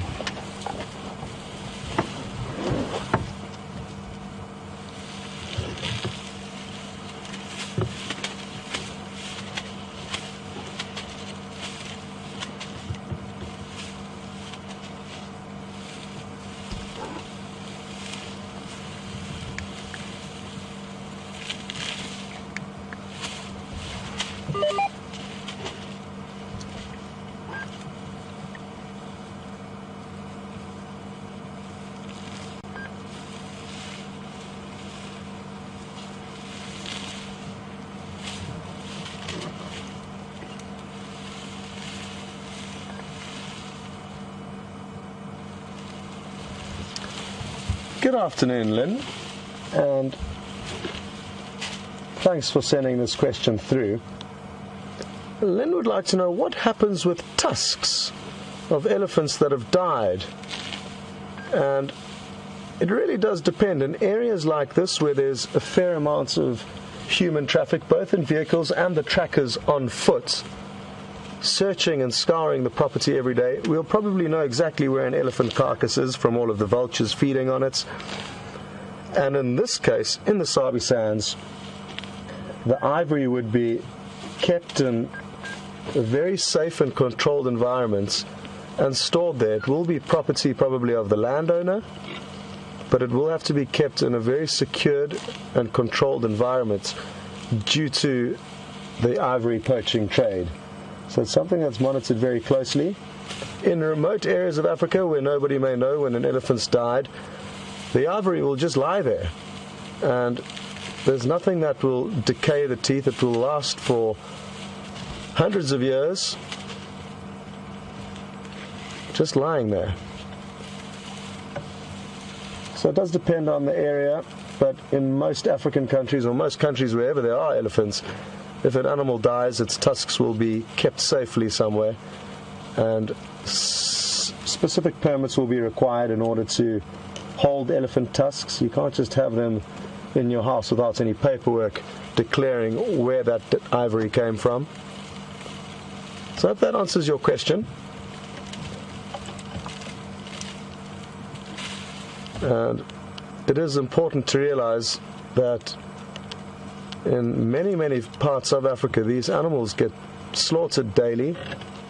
So we can't hide from that, and it is something that we are very privileged to not have a big ivory poaching problem in South Africa, and that's good security in parks, and the kind of trade-off for elephant poaching is not really worth the risk for poachers, so it doesn't happen too often here.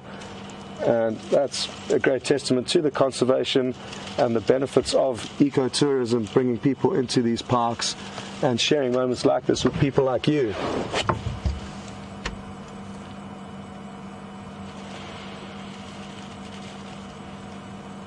Just this animal's behavior to us and his response to our presence indicates that he does feel very safe with us.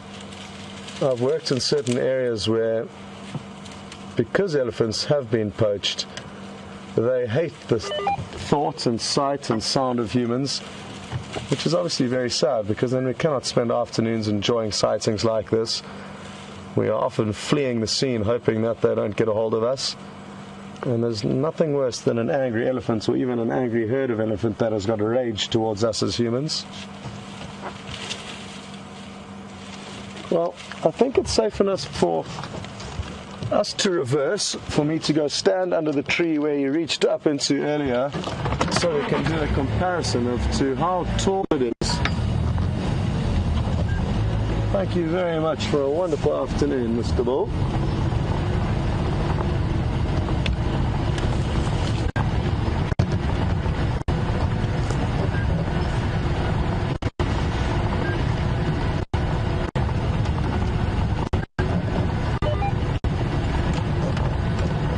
Jennifer in St. Louis is interested to know whether the squirrel we've just been looking at is the same one you get in America. No, it's not. It may look similar, but it's endemic to South Africa. It does belong here. So I think we were parked about here when he reached up into the knobthorn tree. And I'm just going to go and stand there now, and you can do your special magic with the screenshots before and after with the elephants in shots as well as myself. In that way, we may be able to understand how tall he is.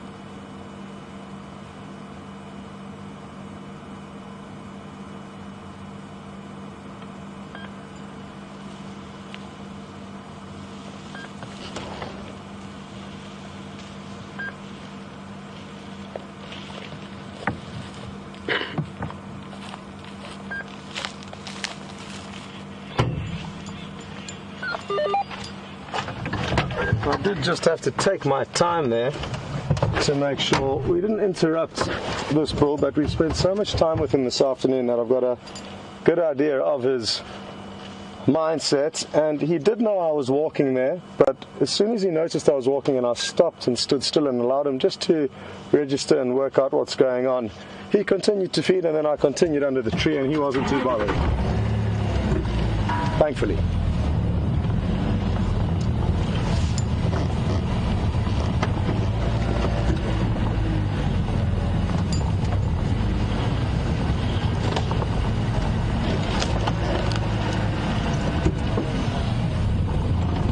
Okay, folks, well, like I said a little bit earlier, I feel Brent may be up to something, so why don't you go and see what he's been up to and what his plans are, and we will catch up with you a little bit later.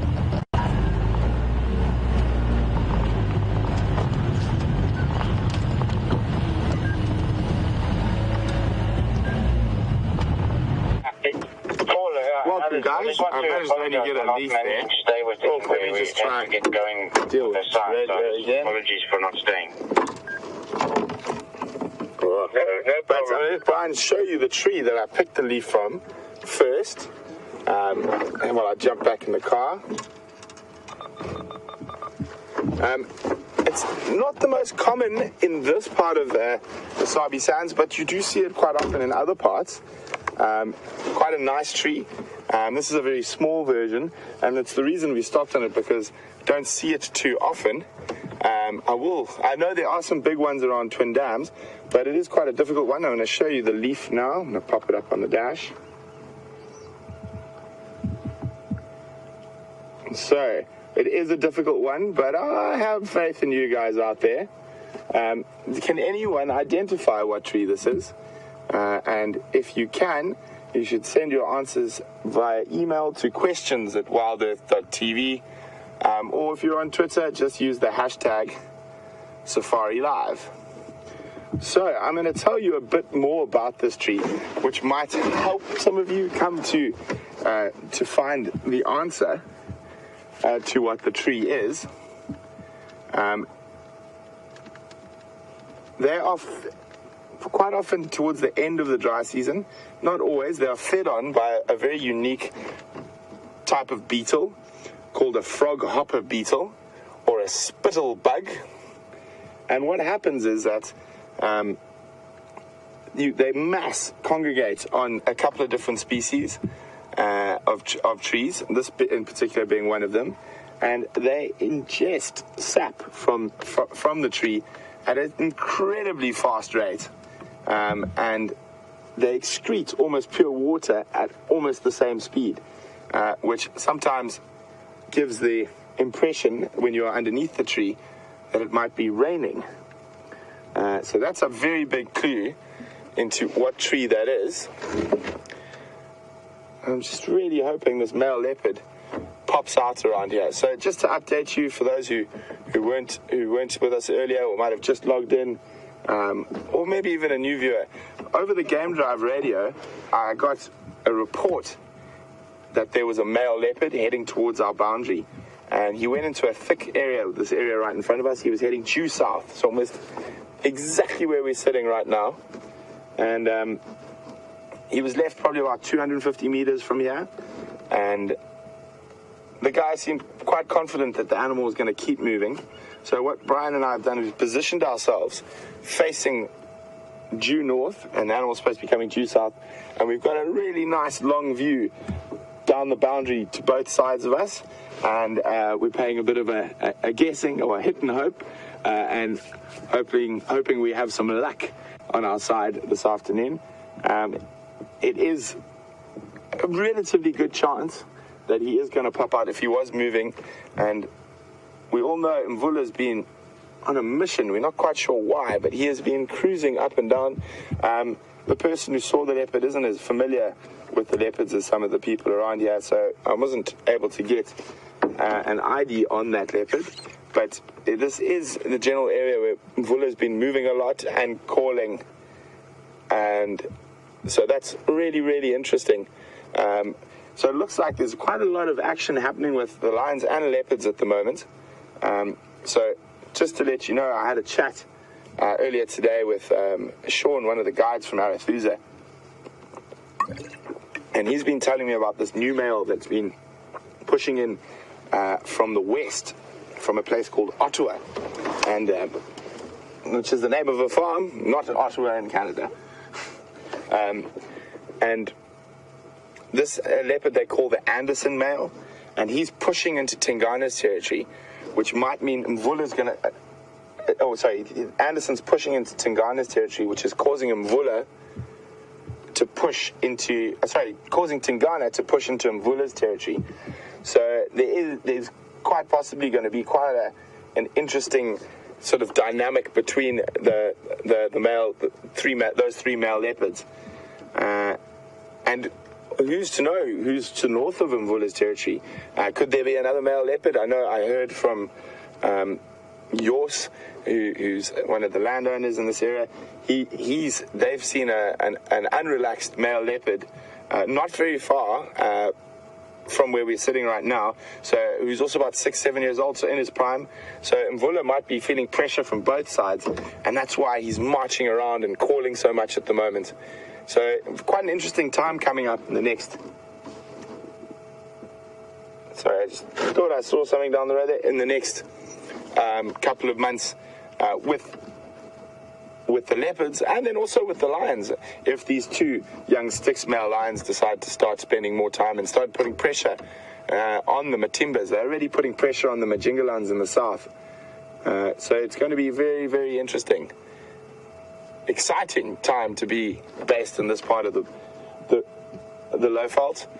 I mean, it's always fantastic with the amount of cats we have here, but now to be sort of right in the right spot before the sort of cat wars start, it could be a fascinating time to be able to watch what's been happening with these animals. So I'm just going to keep silent for a little bit, just so if I can try pick up any alarm calls. I thought I might have heard a testicular alarming, so I'm just going to be quiet for a couple of seconds.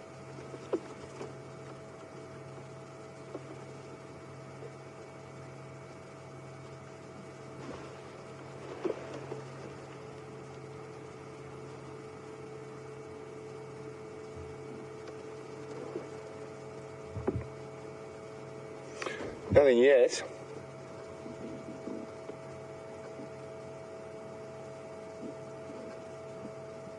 You can see there's not a cloud in the sky. Another terrible winter's day here in the Lowveld. I mean, 88 degrees Fahrenheit as we start to get into our cold months. There's definitely a chill in the morning, but our days are wonderful during the dry months.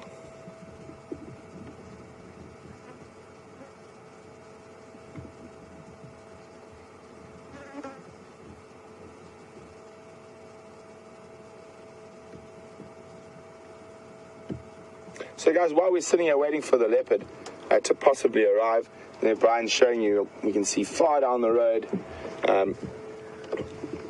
It's a good time if you guys would like to ask me any questions, specifically about the lion and leopard movements, or just anything in general that might have been bothering you while I'm sitting still here and listening to the bush and hoping for this male leopard to pop out. By all means, please send me questions, and you can do that by using the hashtag Safari Live on Twitter, or emailing us on questions@wildearth.tv. There we go. Franklin alarm calling. I'm just going to move the car a little bit. I think we might get leopard lucky.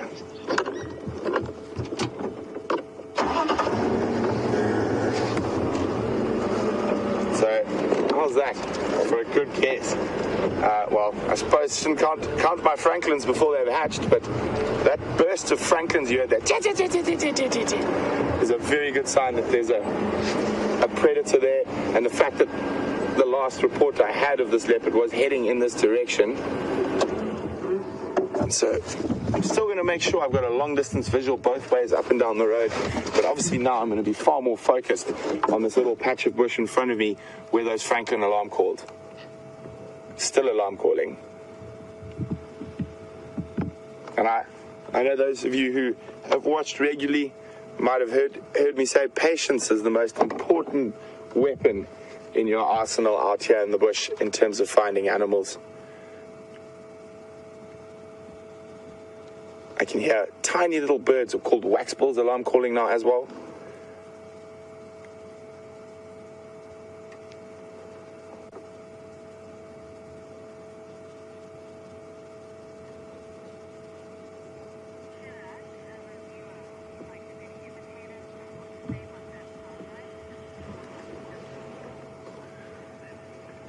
So waxbills being so small and whatnot, you're probably not going to be able to pick up those alarm calls from our mics.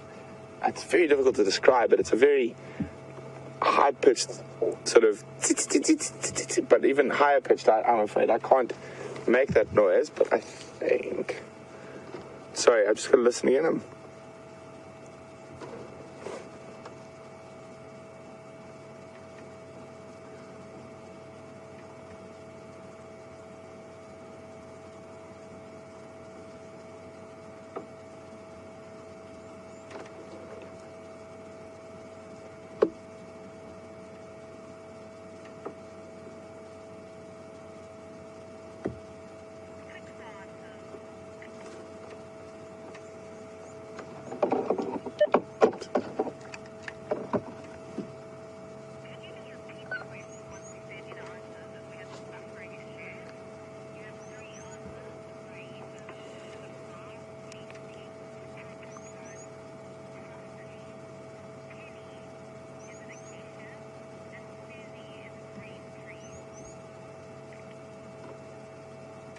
Guys, I can hear monkeys alarm calling a bit further from us. While we head down towards there, I'm just going to have a quick look. We will come back here. I'm going to ask Brian, please keep a close lookout behind our backs. But monkeys will give us an actual position because we can see where they're looking. But I just want to, while we're shooting down here, I asked you guys a question a little bit earlier about a tree that was sitting near us, sitting just in front of us, and there's the leaf, and I asked you guys to identify it, and well done to Susie who got it right. It is a orang tree or an apple leaf. That is the tree. Well done, Susie. So I'm going to switch off my engine. I'm going to idle down this hill.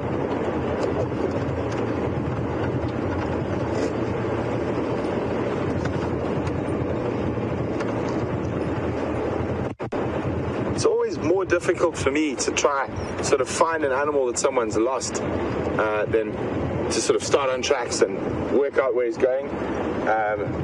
It sort of feels very disjointed. I haven't done the beginning part of the process to find an animal. I'm sort of just jumping in at the end and trying to guess what that animal was doing at the time. But it is quite hopeful because there is a very good chance and they said he was mobile, like very distinctly mobile south. So fingers crossed, everyone. So when I get down here, I'm just going to be very quiet for a little bit. I'm going to try to figure out where those monkeys were. I think they were in this little drainage line here.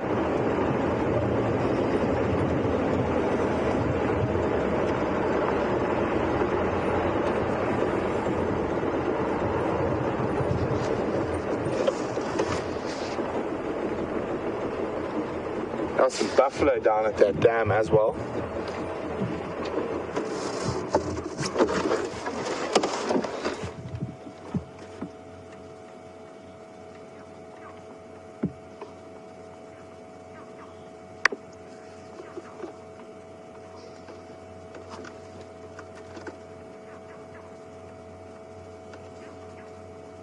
So the monkeys, it's in the big trees to the left of the dam.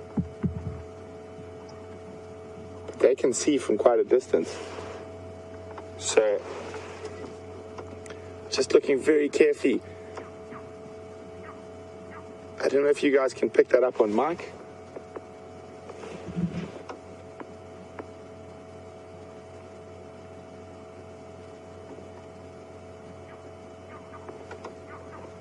There, that's the monkey's alarm calling.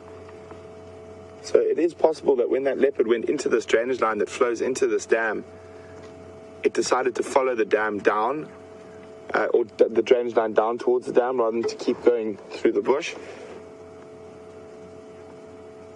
So just looking very carefully around the edge of the dam.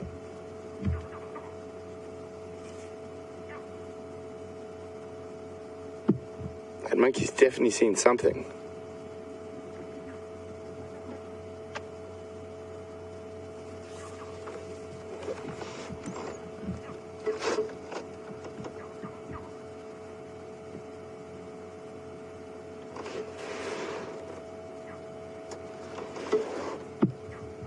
So Brian's helping me there with the camera to check carefully because the sun's right in my eyes. So it's actually a little bit easier for me to look at my monitor while we scan the edge looking for that male leopard.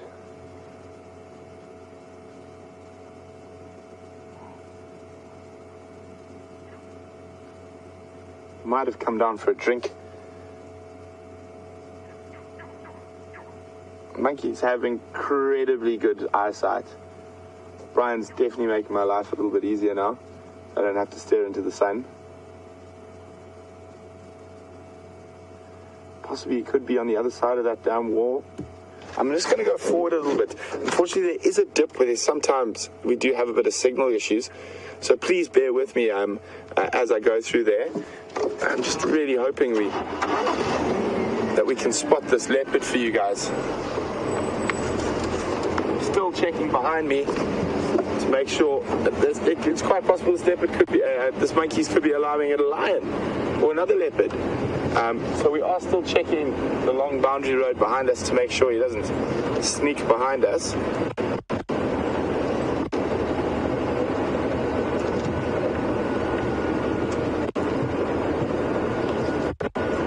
We're heading almost due west into the setting sun. What I'm also doing is I'm going to look quite carefully for tracks.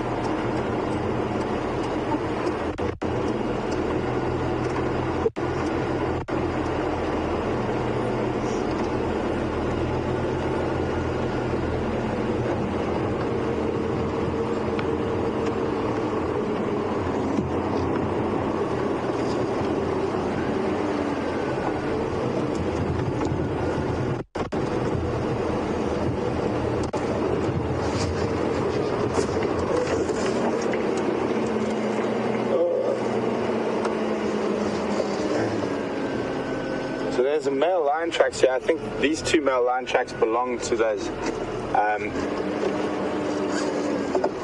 Styx lions I was talking about earlier. They actually have crossed out of our property, but if that Matimba's roaring, they might come back tonight. I'm going to give you a quick shot of those tracks now. And then also, there's some... Can you get them there, Brian?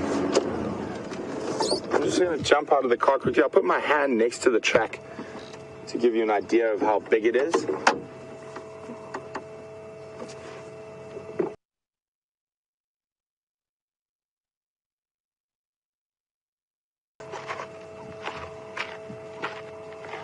See, there's the male line track here. And there you can have a look next to my hand. And there's another one there, the second male. Speak up. Speak up. So there you can see how big those tracks are. The same size as my hand. But it doesn't look, I think these monkeys might be alarming, even possibly at these lions, which are north of our boundary. So I'm going to go back up. Still got a gut feeling about that leopard higher up here. We can always come back and check here again just now. But just my gut says we should be a bit higher up there.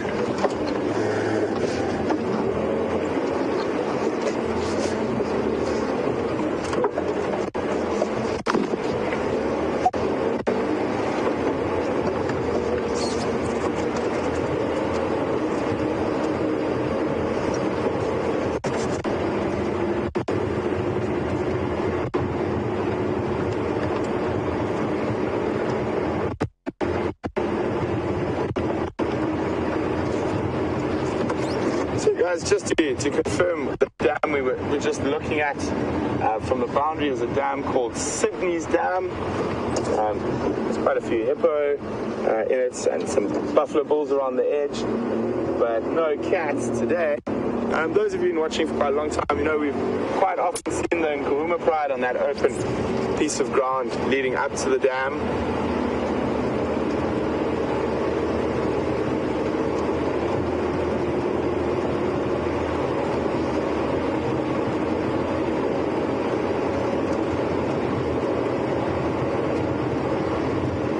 Come on, leopard.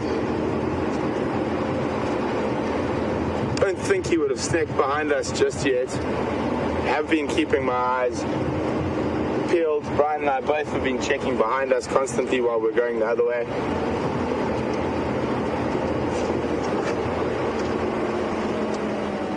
This is quickly, well, before I move back to where I want to stand by, I'm just going to grab another branch from a tree for you guys to identify.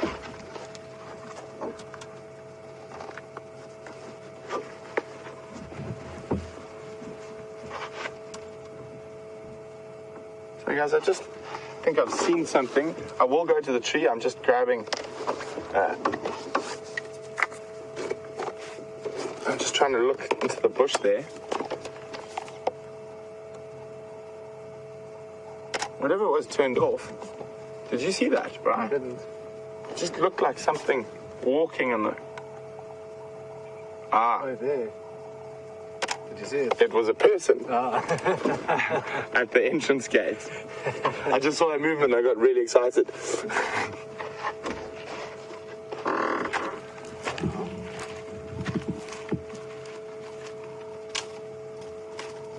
if I can find...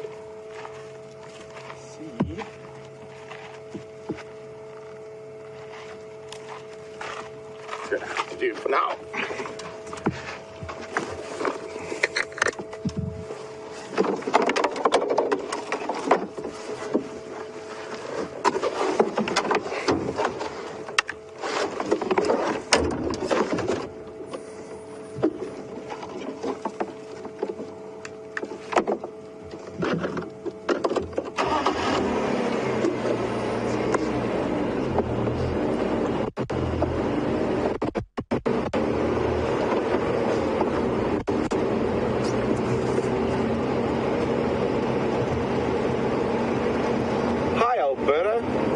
Canada.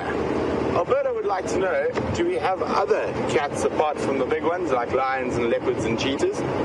We do, Alberta. We've got quite a few different species. We get African wild cats, which is about the same size as a domestic cat and is probably one of the ancestors of most domestic cats. We also get caracal and serval are the two other cat species we get in this area. What we'll do, Alberta, is I'm going to get to my spot where where I've got the best view up and down the road in case this male leopard comes out. I think we'll give it another 5 to 10 minutes here before we might have to try and go look for something else. But I will get out my book while we're sitting here, and when you come back I'll be able to show you what the other little cats are. And then just quickly before we're going to cross across to Scotty, it's just going to give me a chance to be quiet and listen. Who can tell me what tree this is? It has bright yellow flowers and has a very long seed pod, and a very, very pretty tree. And who can let me know what type of tree this is? You can send your answers through to questions@Safari Live. questions@wildearth.tv, and or you can just use the hashtag Safari Live if you're on Twitter. So we're going to go across to Scotty, see what he's been up to, and we're going to stand right here, and hopefully when you come back we would have had some leopard luck.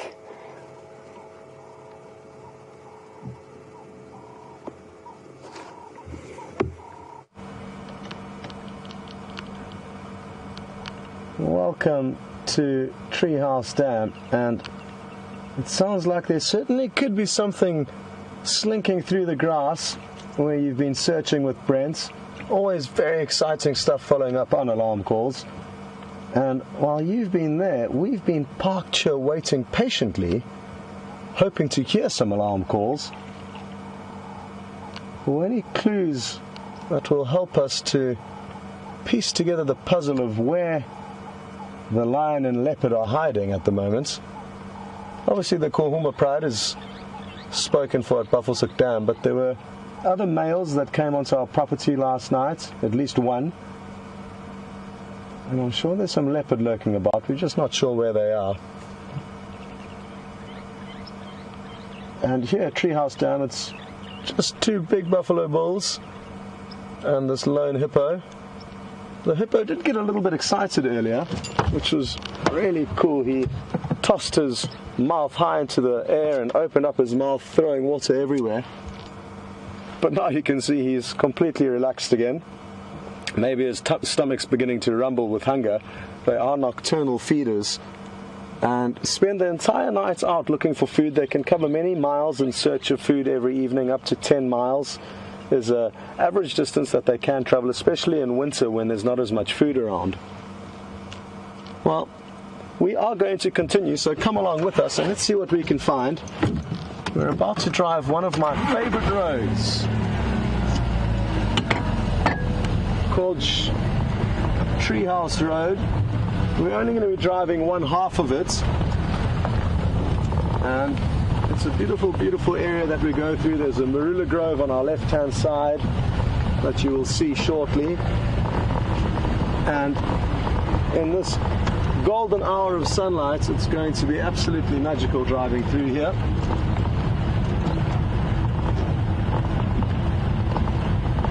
Liam will slowly tilt the camera over to these marulas that we're going to begin to pass by, and you'll get an idea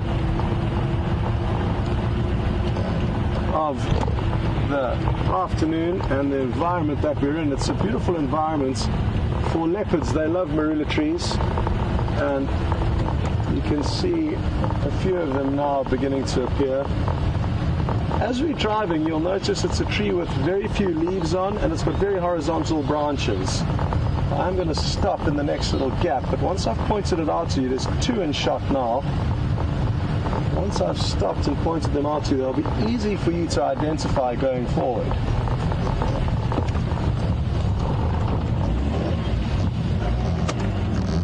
You'll notice that this one's still got quite a few leaves on, but they will continue to drop as it becomes drier and drier into our winter. With the very distinctive, thick, horizontal branches that you could just imagine a leopard draping itself over, or what make the marula tree, or one of the attributes that make marula trees so famous and so well known, especially in this area. the liqueur that's also made out of them, called amarula, is also one of the highlights of this tree and what it brings to us.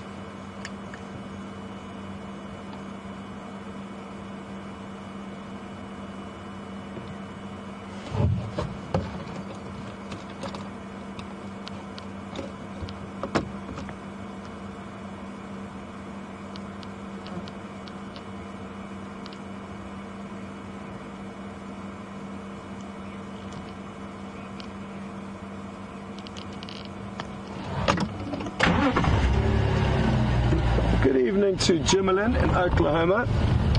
Jimelin, you've sent through a very, very good question. And Jimelin is interested to know that I mentioned that the specific elephant bull that we were watching was relaxed with our presence and didn't see us as a threat. But what happens if animals that come from outside of here, where they may not have been habituated to the vehicles, especially prides of lion and leopard, I think Jimelin is interested in, would they be nervous of us? And yes, they certainly would. It's incredible to notice the difference between different animals, even that occur very close to where we are here, just in the Manyeleti next door to us, where we do sometimes stay, and there are currently some of our staff members staying there. Brian and VM are doing the Manyeleti trip every morning and evening to head back to their camp. And at that camp, you will often find lion and leopard, but they're very nervous. They don't accept the vehicles nearly as well as the lions and leopards in this area, yet they're very close by. So there's an example of how they are less habituated than the animals within the Sabi Sands. And there's nothing stopping those less habituated animals coming into this area. They have their own natural disputes that will cause them to move into certain areas. And where I used to work in the southern Sabi Sands, we had a female leopard who occupied a territory within our property. And it was actually a disaster because she never let us see her. Absolutely never. The only time we would get a glimpse of her was at night. And typically, skittish leopard are more relaxed under spotlights, under cover of darkness. I guess they just feel safer when it's dark because they probably know they can disappear very easily. But we would track this leopard, find kills. She would be nowhere to be seen near the kill. And we would occasionally get the odd glimpse of her, but all we really saw were her tracks.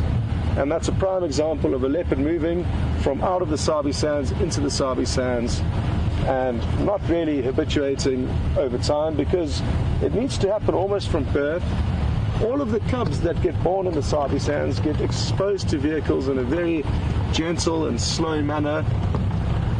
If Karula does have cubs, which we may think she does, Karula's a female leopard, for example, if we knew exactly where her cubs were now, we would only let one vehicle go there per drive. I'm guessing those will be the rules here. Those are the general rules. It varies from area to area, but that's technically what we should do.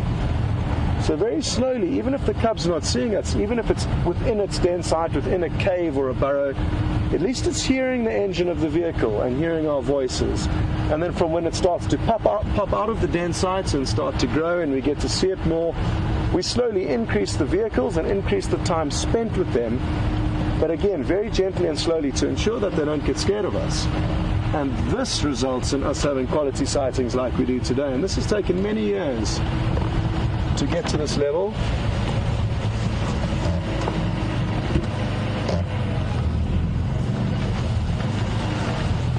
I've been slacking and forgetting to look for tracks, so I've just stopped temporarily now just to make sure nothing interesting walked down this road recently. It's a tricky section of substrate that I've chosen to check for tracks, but it should become a little bit more sandy up ahead here. And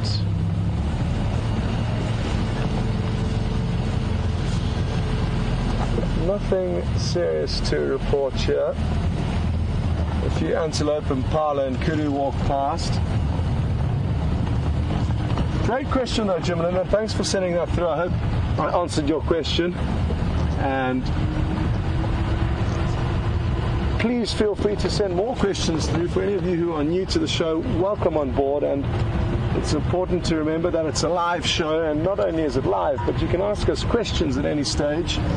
And to do that, you would hashtag Safari Live on Twitter. or send an email through to questions@wildearth.tv. And we really do appreciate all your questions. Sorry if they don't get answered, but many questions come through every drive. So keep sending them, and eventually we will get around to you.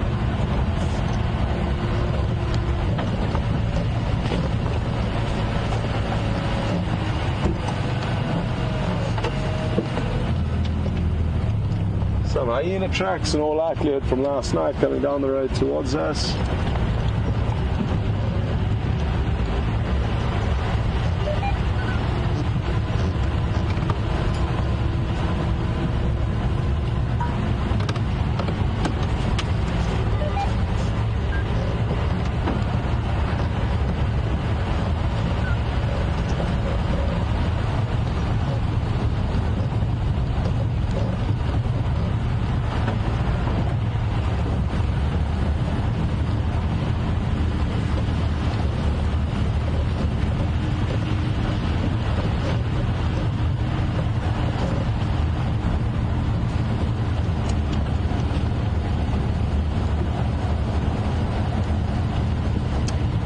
In Canada is asking another question, and thanks Lynn for sending this.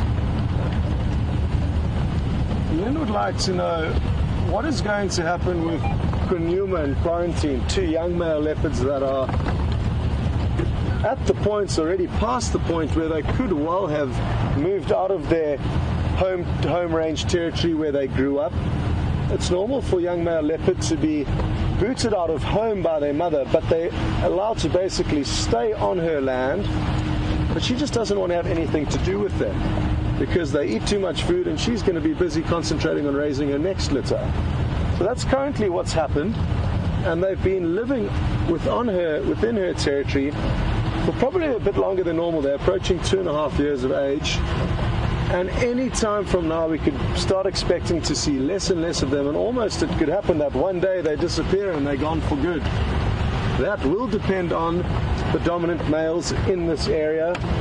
There is a dominant male on the western side of our property on Nkuhuma called Mvula, and another one to the west. So the eastern side of our property is Mvula, the west is Tingana, and even further west of Tingana is a big male called the Anderson male, who's apparently putting more pressure on Tingana, who's in turn going to be putting more pressure on Mvula.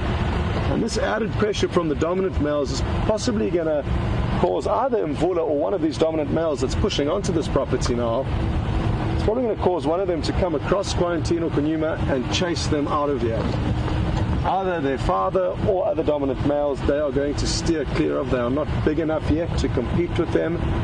And basically, for probably the next 2.5 years at least, all they're going to be doing is flying below the radar, honing their hunting skills, getting a bit bigger.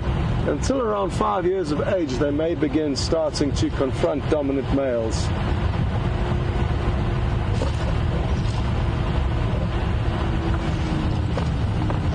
Folks, let's cut back to Brent and see what he's up to.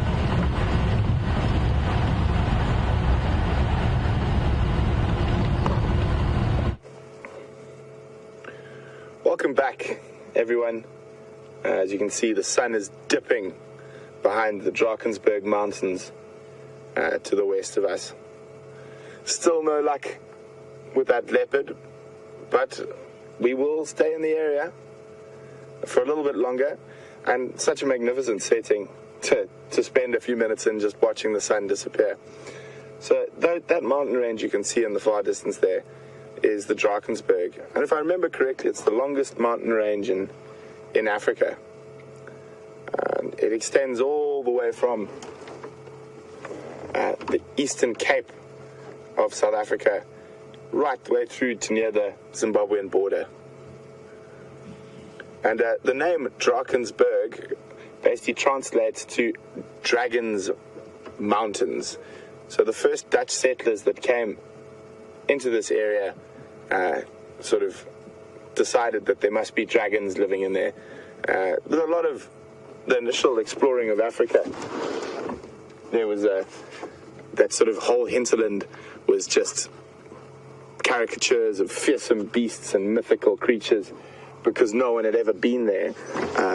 So I'm quite sure that's probably where the name comes from. And believe it or not, that sometimes gets snow. Here we go. Sun's almost gone. Once the sun dips below, we'll show you a bit more of the mountains. They'll be a bit easier to see once that light has disappeared. So we're in the low veld of South Africa, and the low veld here falls between two mountain ranges, the Drakensberg in our west and the Lebombos in our east. The Lebombos in this part of the world actually form the border between Mozambique and South Africa, and run up the whole eastern boundary of the Kruger National Park. And so we're in the low-lying area between these two mountain ranges. There we go, there, the Drakensberg. Now it's incredible to think those first European settlers crossed over those mountains on ox wagons. And in the early time of settlement of the Lowveld, where we are now, the people would only generally come into the Lowveld for the winter months, the cold months. The Lowveld was considered to be hot and rainy, and the wagons used to get stuck. But the biggest problem is in those days was malaria. And this was a very high-risk malaria area in those days. It isn't anymore, fortunately. Obviously, there still is malaria in and around the Lowveld, but it is very, very uncommon now. And also, with modern medicine, malaria doesn't really pose the same threat that it once did. With the right drugs and picked up quickly, you'll only be sick for a day or two. We're still checking up and down the road. I keep turning my head, hoping to spot that male leopard behind us. But it is possible he could have just stopped in the drainage line and decided to rest up there. Sometimes it would be nice if we could cue animals, but it is nature. And half the fun and the challenge is looking for them and finding them. And in doing so, you also learn quite a lot about their behavior. And there's a crested francolin Brian's found crossing the road.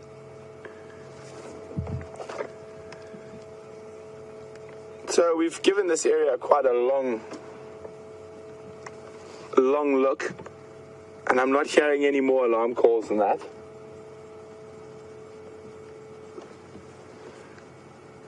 I've just got that gut feeling. I'm just going to stay a little bit longer. That patience I was talking about earlier, hopefully it pays off. Quite funny, I have very little patience in other things unless it comes to finding animals. Also a little bit earlier about this branch. We had a lot of answers in. Unfortunately, no one got them right. It is quite a difficult one, one you might not have seen too often before. It is called a long-tailed cassia. And it's got very... Sorry, just heard something.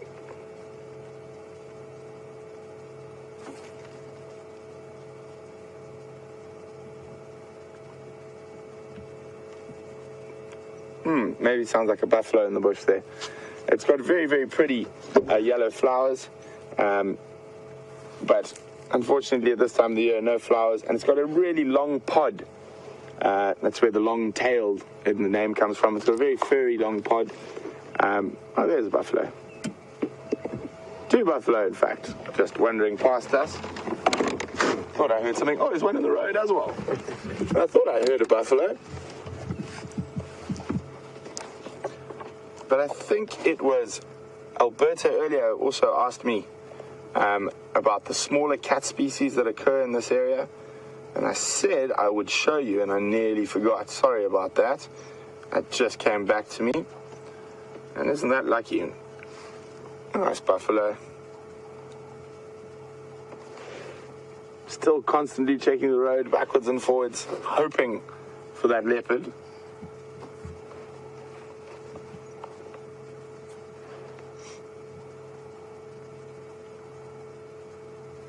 Another one out on the road. These are probably the same buffalo we saw just now next to the dam.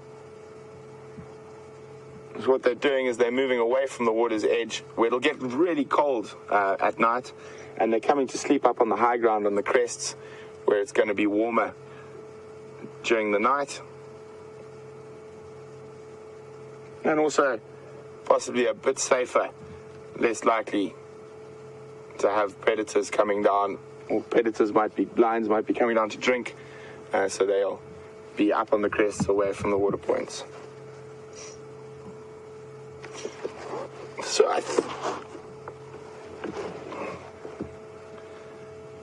So here we go. I promised to show the little cat species that occur here. The top one is called a serval. One of my favorite little cats. I wish we saw more of them. So I'm just going to move. I'm just trying to balance the book. Sorry, Bri. There we go. And very, very beautiful animal. Amazing hunters. Incredibly agile. I've actually seen them take guinea fowl out of the air. And then if we move down towards my thumb, that is an African wildcat. That is probably the precursor to the domestic cat, that most domestic cats will have stemmed from an African wildcat in Egypt. And then all that. And the last one, unfortunately, this little guy we don't get here. That's called a black-footed cat. He lives in the desert areas of southern Africa. But the last little cat here is a caracal, or a lynx, or an African lynx. And you see very long tufts on his ears. Also a really amazing predator. I've actually seen one of them on an adult impala kill. And for an animal of that size, that's really, really strange for an animal of that size to be able to catch something that big. But they're pure little balls of muscle. But normally, all of these animals will specialize in rodents and birds. Occasionally, with the caracal, they might take steenbok or duiker. But rodents and birds will, and maybe monitor lizards. Sorry, I just keep looking over my shoulder to hope there's a leopard in the road. But yeah, those are the other three cat species, the smaller cat species we get here. Guys, I think it's time we try and maybe look for something else. We've been sitting here. This leopard's probably lying up quite close by. I don't know what you guys think. We can stay here, wait, enjoy the sunset, play the patience game.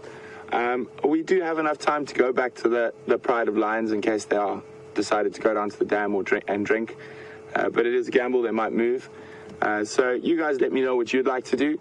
And you can do that by emailing us at questions@wildearth.tv, or if you're on Twitter, you can just use the hashtag #SafariLive.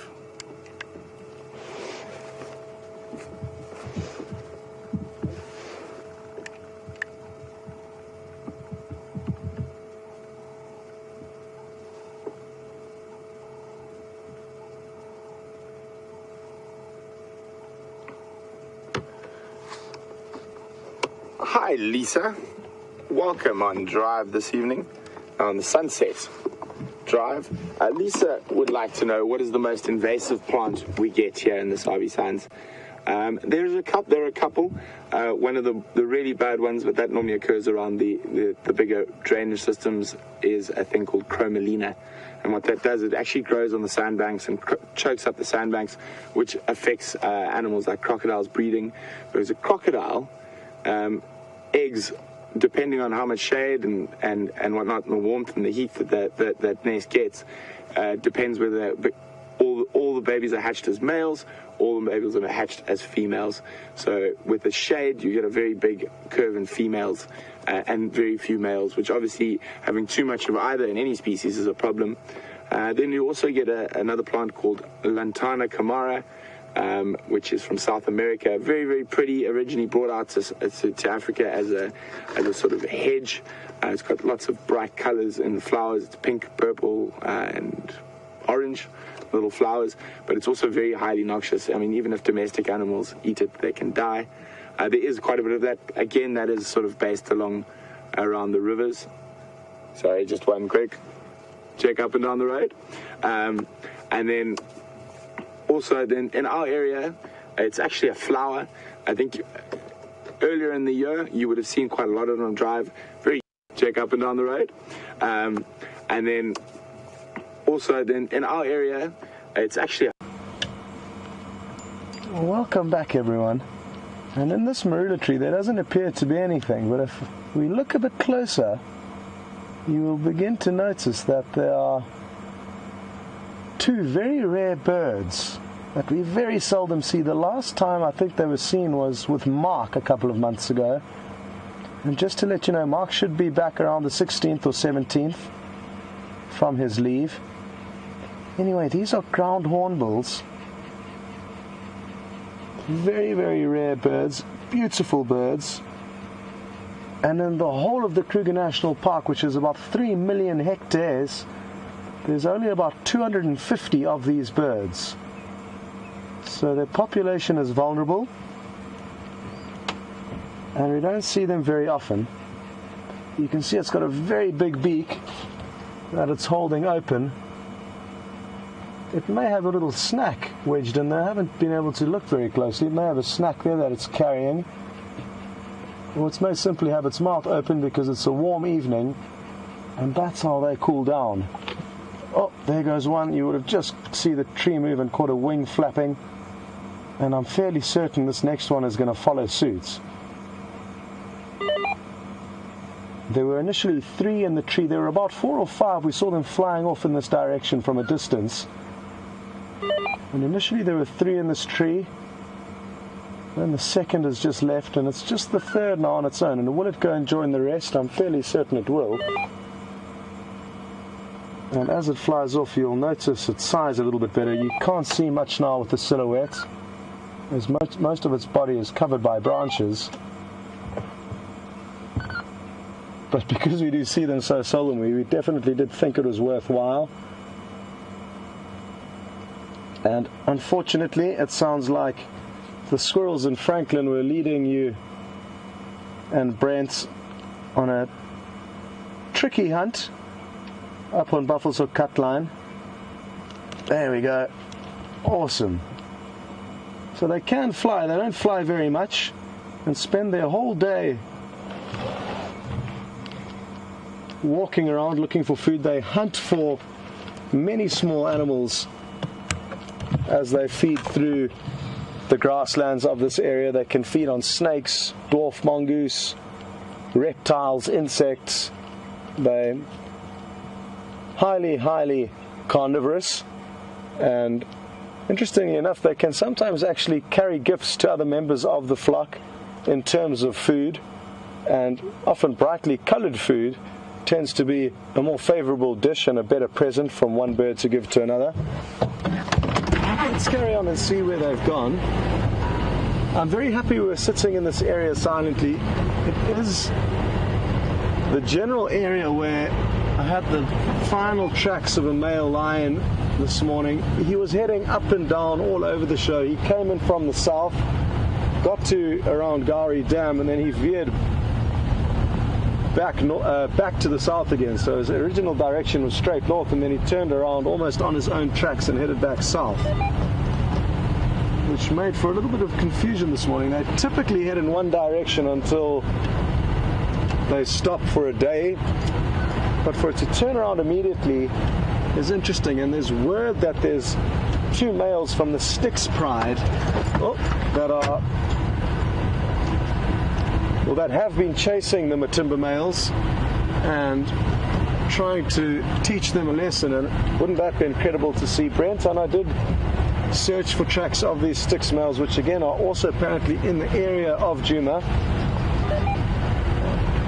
And this, I'm guessing, is one of the Matimba males who we're tracking. Anyway, his last tracks were in this general area, and hopefully he will vocalize. He did vocalize this morning, probably looking for his other coalition member.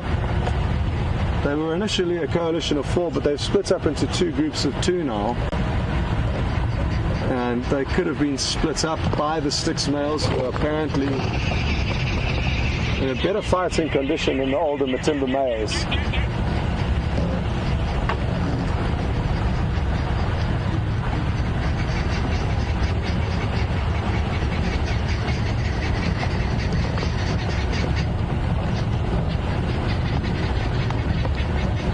It is also that perfect time of the evening. It's got considerably cooler.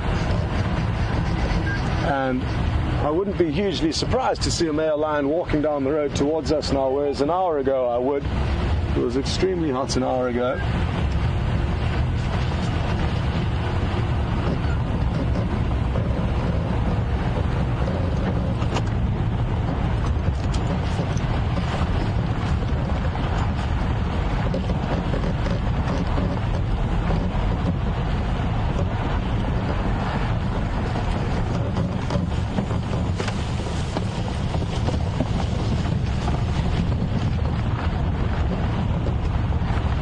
Just got a question through from Cindy in Tennessee. Good evening. Cindy's interested to know which of the 3 big male leopards in this general area are the biggest and how old are they? And also whether will it be a young male that comes and pushes these older males out? So a few different questions in one greater question. Out of Mvula and Tingana, I'm not sure. I've seen them both, and I think they're very evenly matched in terms of their size. In terms of their age, I'm actually not too sure which is older of the 2. I believe Mvula's at around 8 or 9 years old, but again, I could be corrected. I'm terrible at remembering the ages of these animals. The Anderson male, I know nothing about how old he is, how big he is, so I can't answer that, but I'm guessing he's bigger than Tingana, and I'm also guessing potentially younger than Tingana. Young males will obviously come with fresh power and a new lease and urge to acquire their territory, and it will be younger males that inevitably force out older males, but at which balance and at which point it will vary on the individual scenarios. Even size may make a big difference in terms of which leopard may win a fight. But if you take humans, for example, you can put 2 humans of various sizes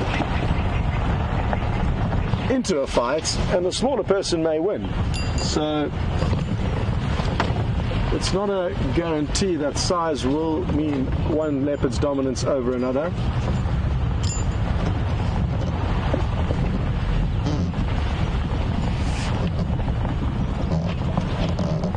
Such a beautiful time of the evening. We just need to try and find some animals to go along with it.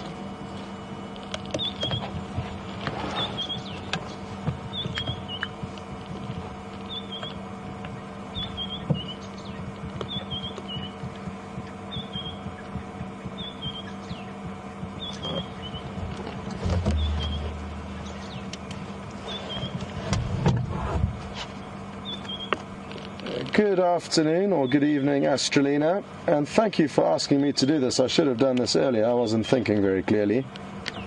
But the birds we've just seen, the ground hornbills, I'm just trying to find them in the book. Shouldn't take much longer. It would be great if you had an idea of what they actually look like and not just their silhouettes. So they are family with the other hornbills that we get in the area, but are very different looking and different in terms of their habits. Again, like I said earlier, there's only about 250 in the whole of the Kruger National Park. So for us to see a flock of them, we can consider ourselves very lucky. You'll notice that the females have got a very slight blue patch on this red gular patch, whereas the males will lack that. And if you look at this smaller picture, the immature hornbills have got a very yellow pigment to their coloration, so you can sex them and you can age them roughly if you see them in the daylight. And who knows, maybe tomorrow morning we'll get lucky. We know they're on the property. We've actually been hearing them call every morning for the last 4 or 5 days. Their call rings out quite far, and it's a wonderful, wonderful call that sounds something like this. Doo, doo, doo. And the female responds, doo, doo, doo. So it's a low rumbling sound that you can hear from probably a few kilometers away, and it rings out that the male's saying, "Honey, come home." And her response is, "No, not yet." And that's one of the funny rhymes that ornithologists have attached to certain bird calls in order to give them an easier way, or give us an easier way to remember calls. And maybe we'll get to hear that call tomorrow and also see them. That would be wonderful.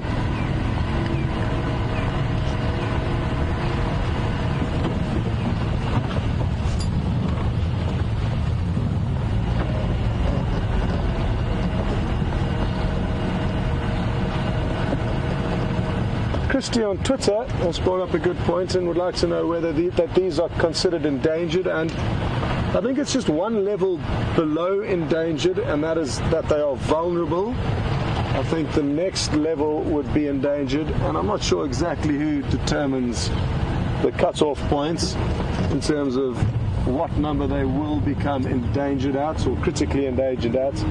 But yes, they certainly do have a problem, and a big reason why they do have a low population is because of loss of habitat and also from overburning. Many years ago, it was thought by conservationists that it's good to burn properties every single year so that fresh growth comes through. And basically this overburning caused a lack of nesting sites for these birds. They nest in cavities and dead trees, and they basically ran out of dead trees to nest in because they were all getting burnt down. So they're having a huge problem with that, and they slowly are recovering, but outside of natural parks, national parks like this, or wilderness areas, they battle to exist, whereas many other birds can exist both here and elsewhere. Ground hornbills, due to the fact that they need those hollow logs to survive and nest in, don't rely or cannot cope in areas that have been cut down for farming or for human inhabitation.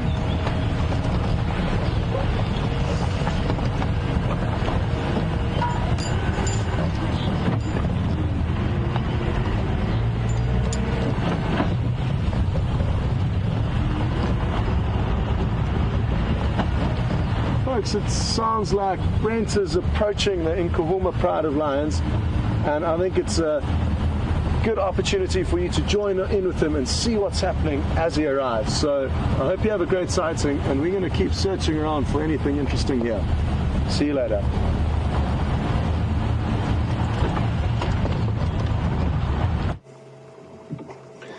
Welcome back, everyone. We're about to arrive at the lions, so we'll see what's been going on. If they've moved, they possibly might have moved down to where there's some water. It's getting dark now, so they might be getting a little bit playful. But there's a strong possibility they will still be flat cats. If you follow a hippo,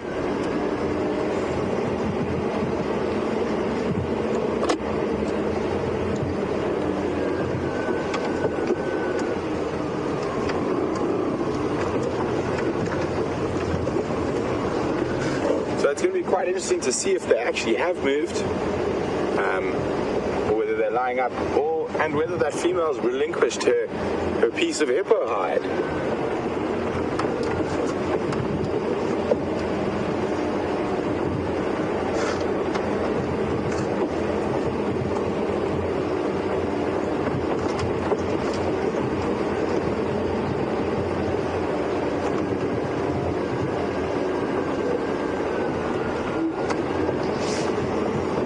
Smell lion feces, lots of it around here at the moment. So the kill originally was just up to the right here, but where we found them this afternoon was probably about 60 meters from where they were originally yesterday. I think they might move down to the pool next to the dam. I'm about to find out.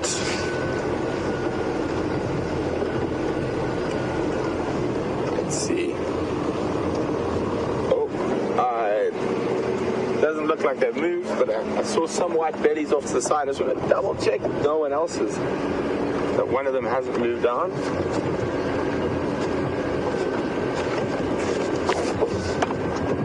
Oh, there we go. I thought some of them might move down to where it's a lot cooler.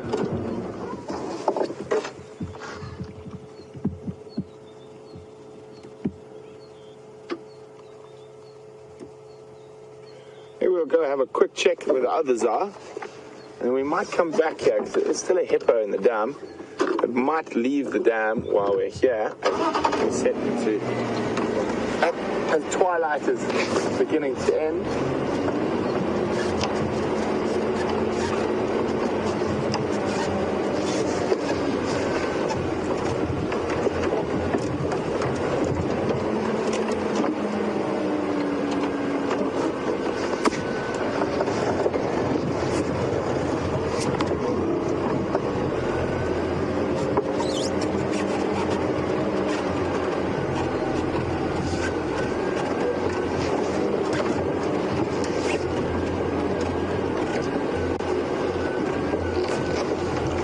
The pride area. Oh, I see.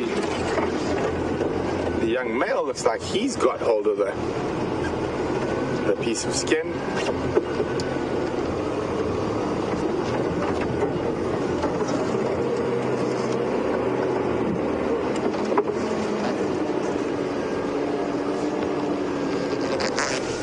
And the one lioness looks like she's still there.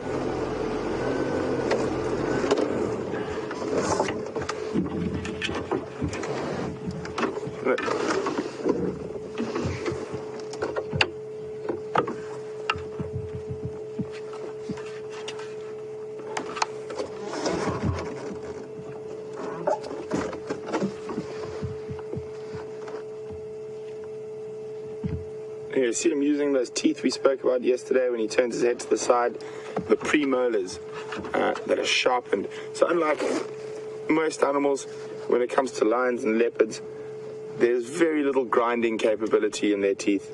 The molars are made for cutting.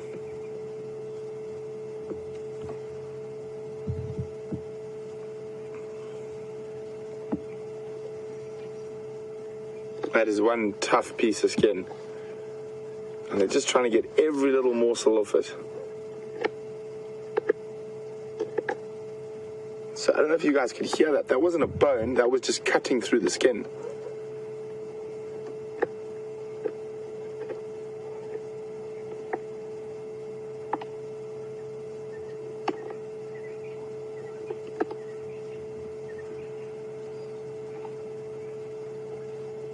We know how powerful a lion's jaws are, and they're struggling to get through the skin.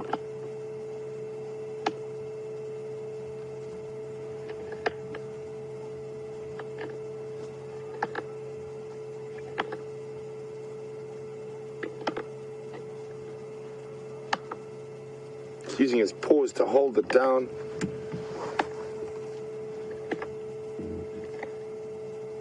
Using those premolars to cut through the thick skin.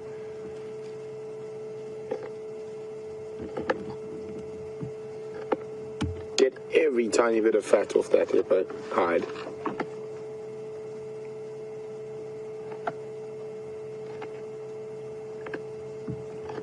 See the saliva coming out of his mouth there? Yum, yum, yum, hippo fat.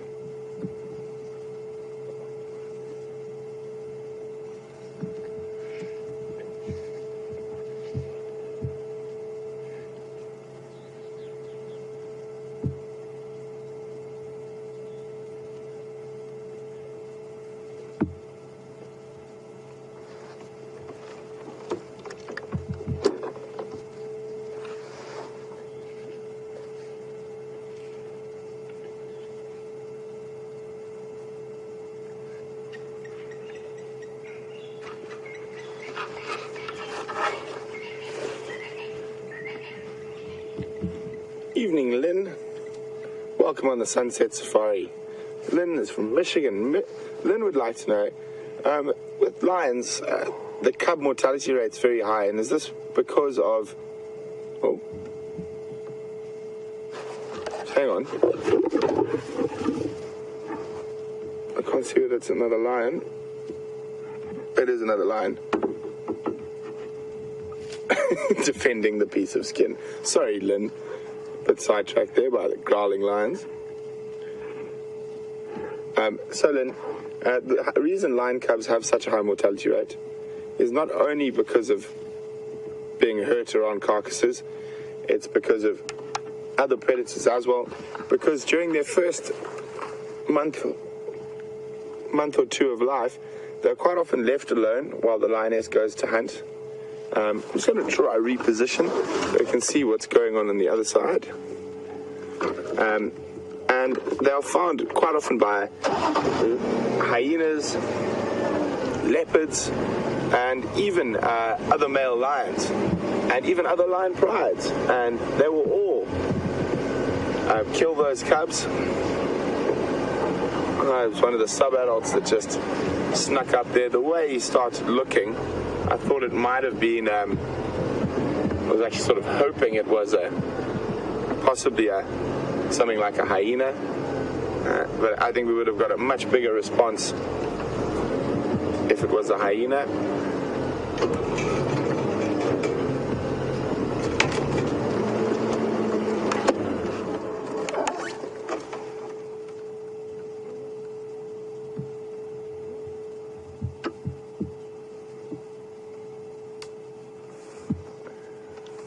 Okay, guys, I think too much is going to happen in the next few seconds, but we will keep a very close eye in case there is some action here. So in the meantime, I hear Scotty's got something quite exquisite on the other side, so we're going to cross across to Scott. Lee or D for Mike. Welcome back, folks, and we've been so lucky with seeing these owls recently. This is the third sighting we've had in, I think, 3 days. I think it was Brent the day before yesterday, and myself yesterday, and now again. And there's some fork-tailed drongos flying about, giving him a hard time. They're such feisty little birds, these drongos, and they give a lot of trouble to birds that are much, much larger than them. They sometimes even peck them on the head, and they rely on their smaller size and aerial agility to pester these birds and let everyone know that there's a predator in the area. You can also hear a go-away bird now calling in the distance. And you'll notice the owl keeps a close eye on them when it flies above, when they fly above him or her. It's hard to tell whether it's a male or a female. And it's a Verreaux's eagle owl, formerly known as a giant spotted eagle owl, and it is a giant. It can catch prey as big as vervet monkeys.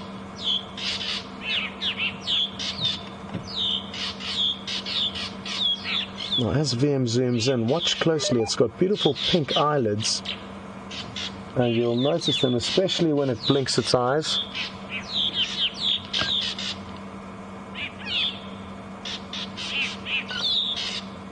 What an awesome evening, and good to hear that the Nkuhuma Pride are still entertaining us, fighting over the scraps of what remain of that young hippo.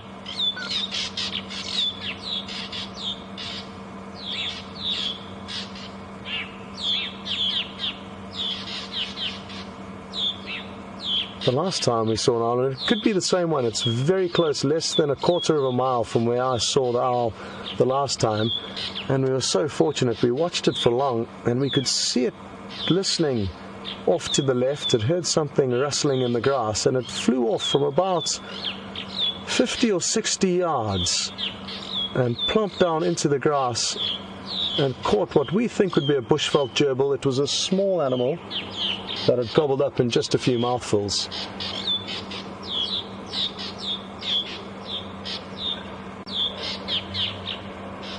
Absolutely beautiful colors in the sky, and it is one of the beautiful things about the winters here. Because of all the dust in the lower parts of the atmosphere, we get incredible colorations in the evening sunsets, as well as the sunrises. Now, this owl has got incredible hearing as well as vision, and you'll notice how it's pivoting its head from side to side, listening intently. And I'm almost certain the last kill that it made, it could never have been able to see it. It was knee-high grass that it landed in. So it would have just been able to pinpoint where that little rodent was simply from its hearing. Absolutely incredible.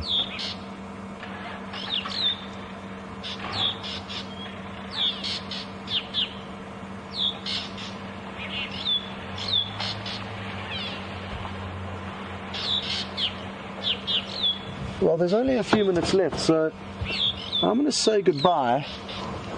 And I'm guessing you all probably want to head back and say one last goodbye to the Nkuhuma Pride and see what they're up to. We'll see what Brent's up to, and I'm sure he would like to say goodbye as well.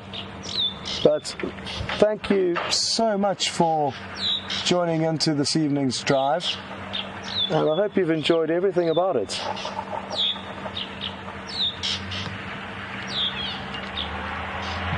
And before I say goodbye for good, I would just like to let you know some great information that's been passed on to us. And we now know the ages of Mvula, Tingana, as well as the Anderson male. And Mvula's the oldest, he's 10, Tingana's 9, and Anderson male, I think, is 8. And that makes perfect sense. The younger male, who's got a bit more strength and vigor, is now pushing Tingana, who's the middle one, and Tingana is now going to probably be pushing Mvula. And whoever that was that sent that, thank you very much. I didn't copy very clearly on the radio, but MJ, thank you very much, MJ, for sending that through. And let's wait and see what happens. Won't it be really interesting to note the territorial changes with the leopards, and also find out what's going on with Karula, whether she has cubs.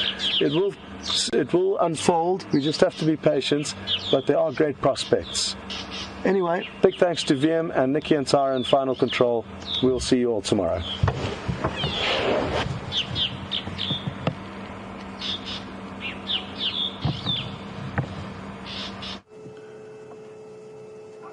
Welcome back, everyone. We're still sitting here with the Nkuhuma young male as he gnaws through that thick hippo hide to try and get the last tasty bits of fat off it. See how he's got his claws in the hide. And that crunching we're hearing is not bone. Crunch. It's him using those premolars to cut through the skin.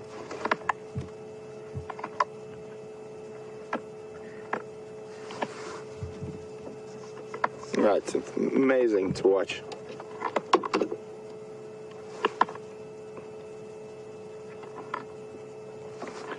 So guys, it's been a fantastic evening.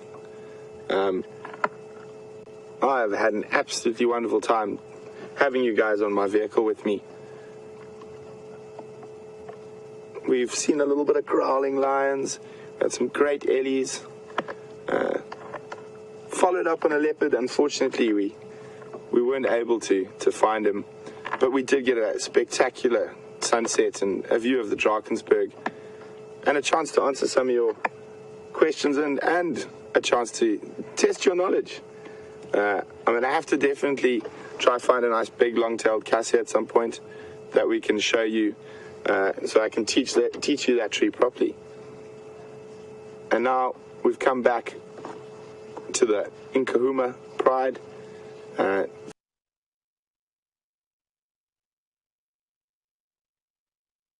Nkuhuma Pride, finishing off the dregs of the hippo.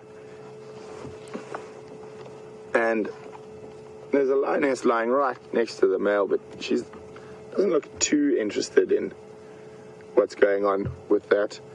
She was fast asleep earlier while he chews on the hide. But you never know. Sometimes she might decide that oh, there we go. Oh, just that little movement got a slight growl. So they're very close together.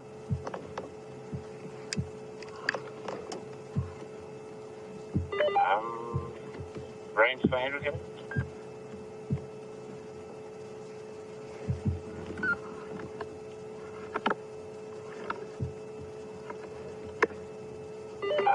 especially with the Nkuhuma. Sorry, so guys, Andrew, I'll be with you in about 2 minutes. So there's just been a question about whether there was one lioness from this pride missing, and so was it possible she could have been mating? I'm not sure. I don't know enough of the movement that was going on with these lions when they've been off our property, and they have been north and into the Kruger Park. So it is possible, but I can't say for sure. But it'll be interesting to watch, because we will, if she has become pregnant, we will watch very carefully to see if there are any signs of one of the lionesses being pregnant in the next couple of months.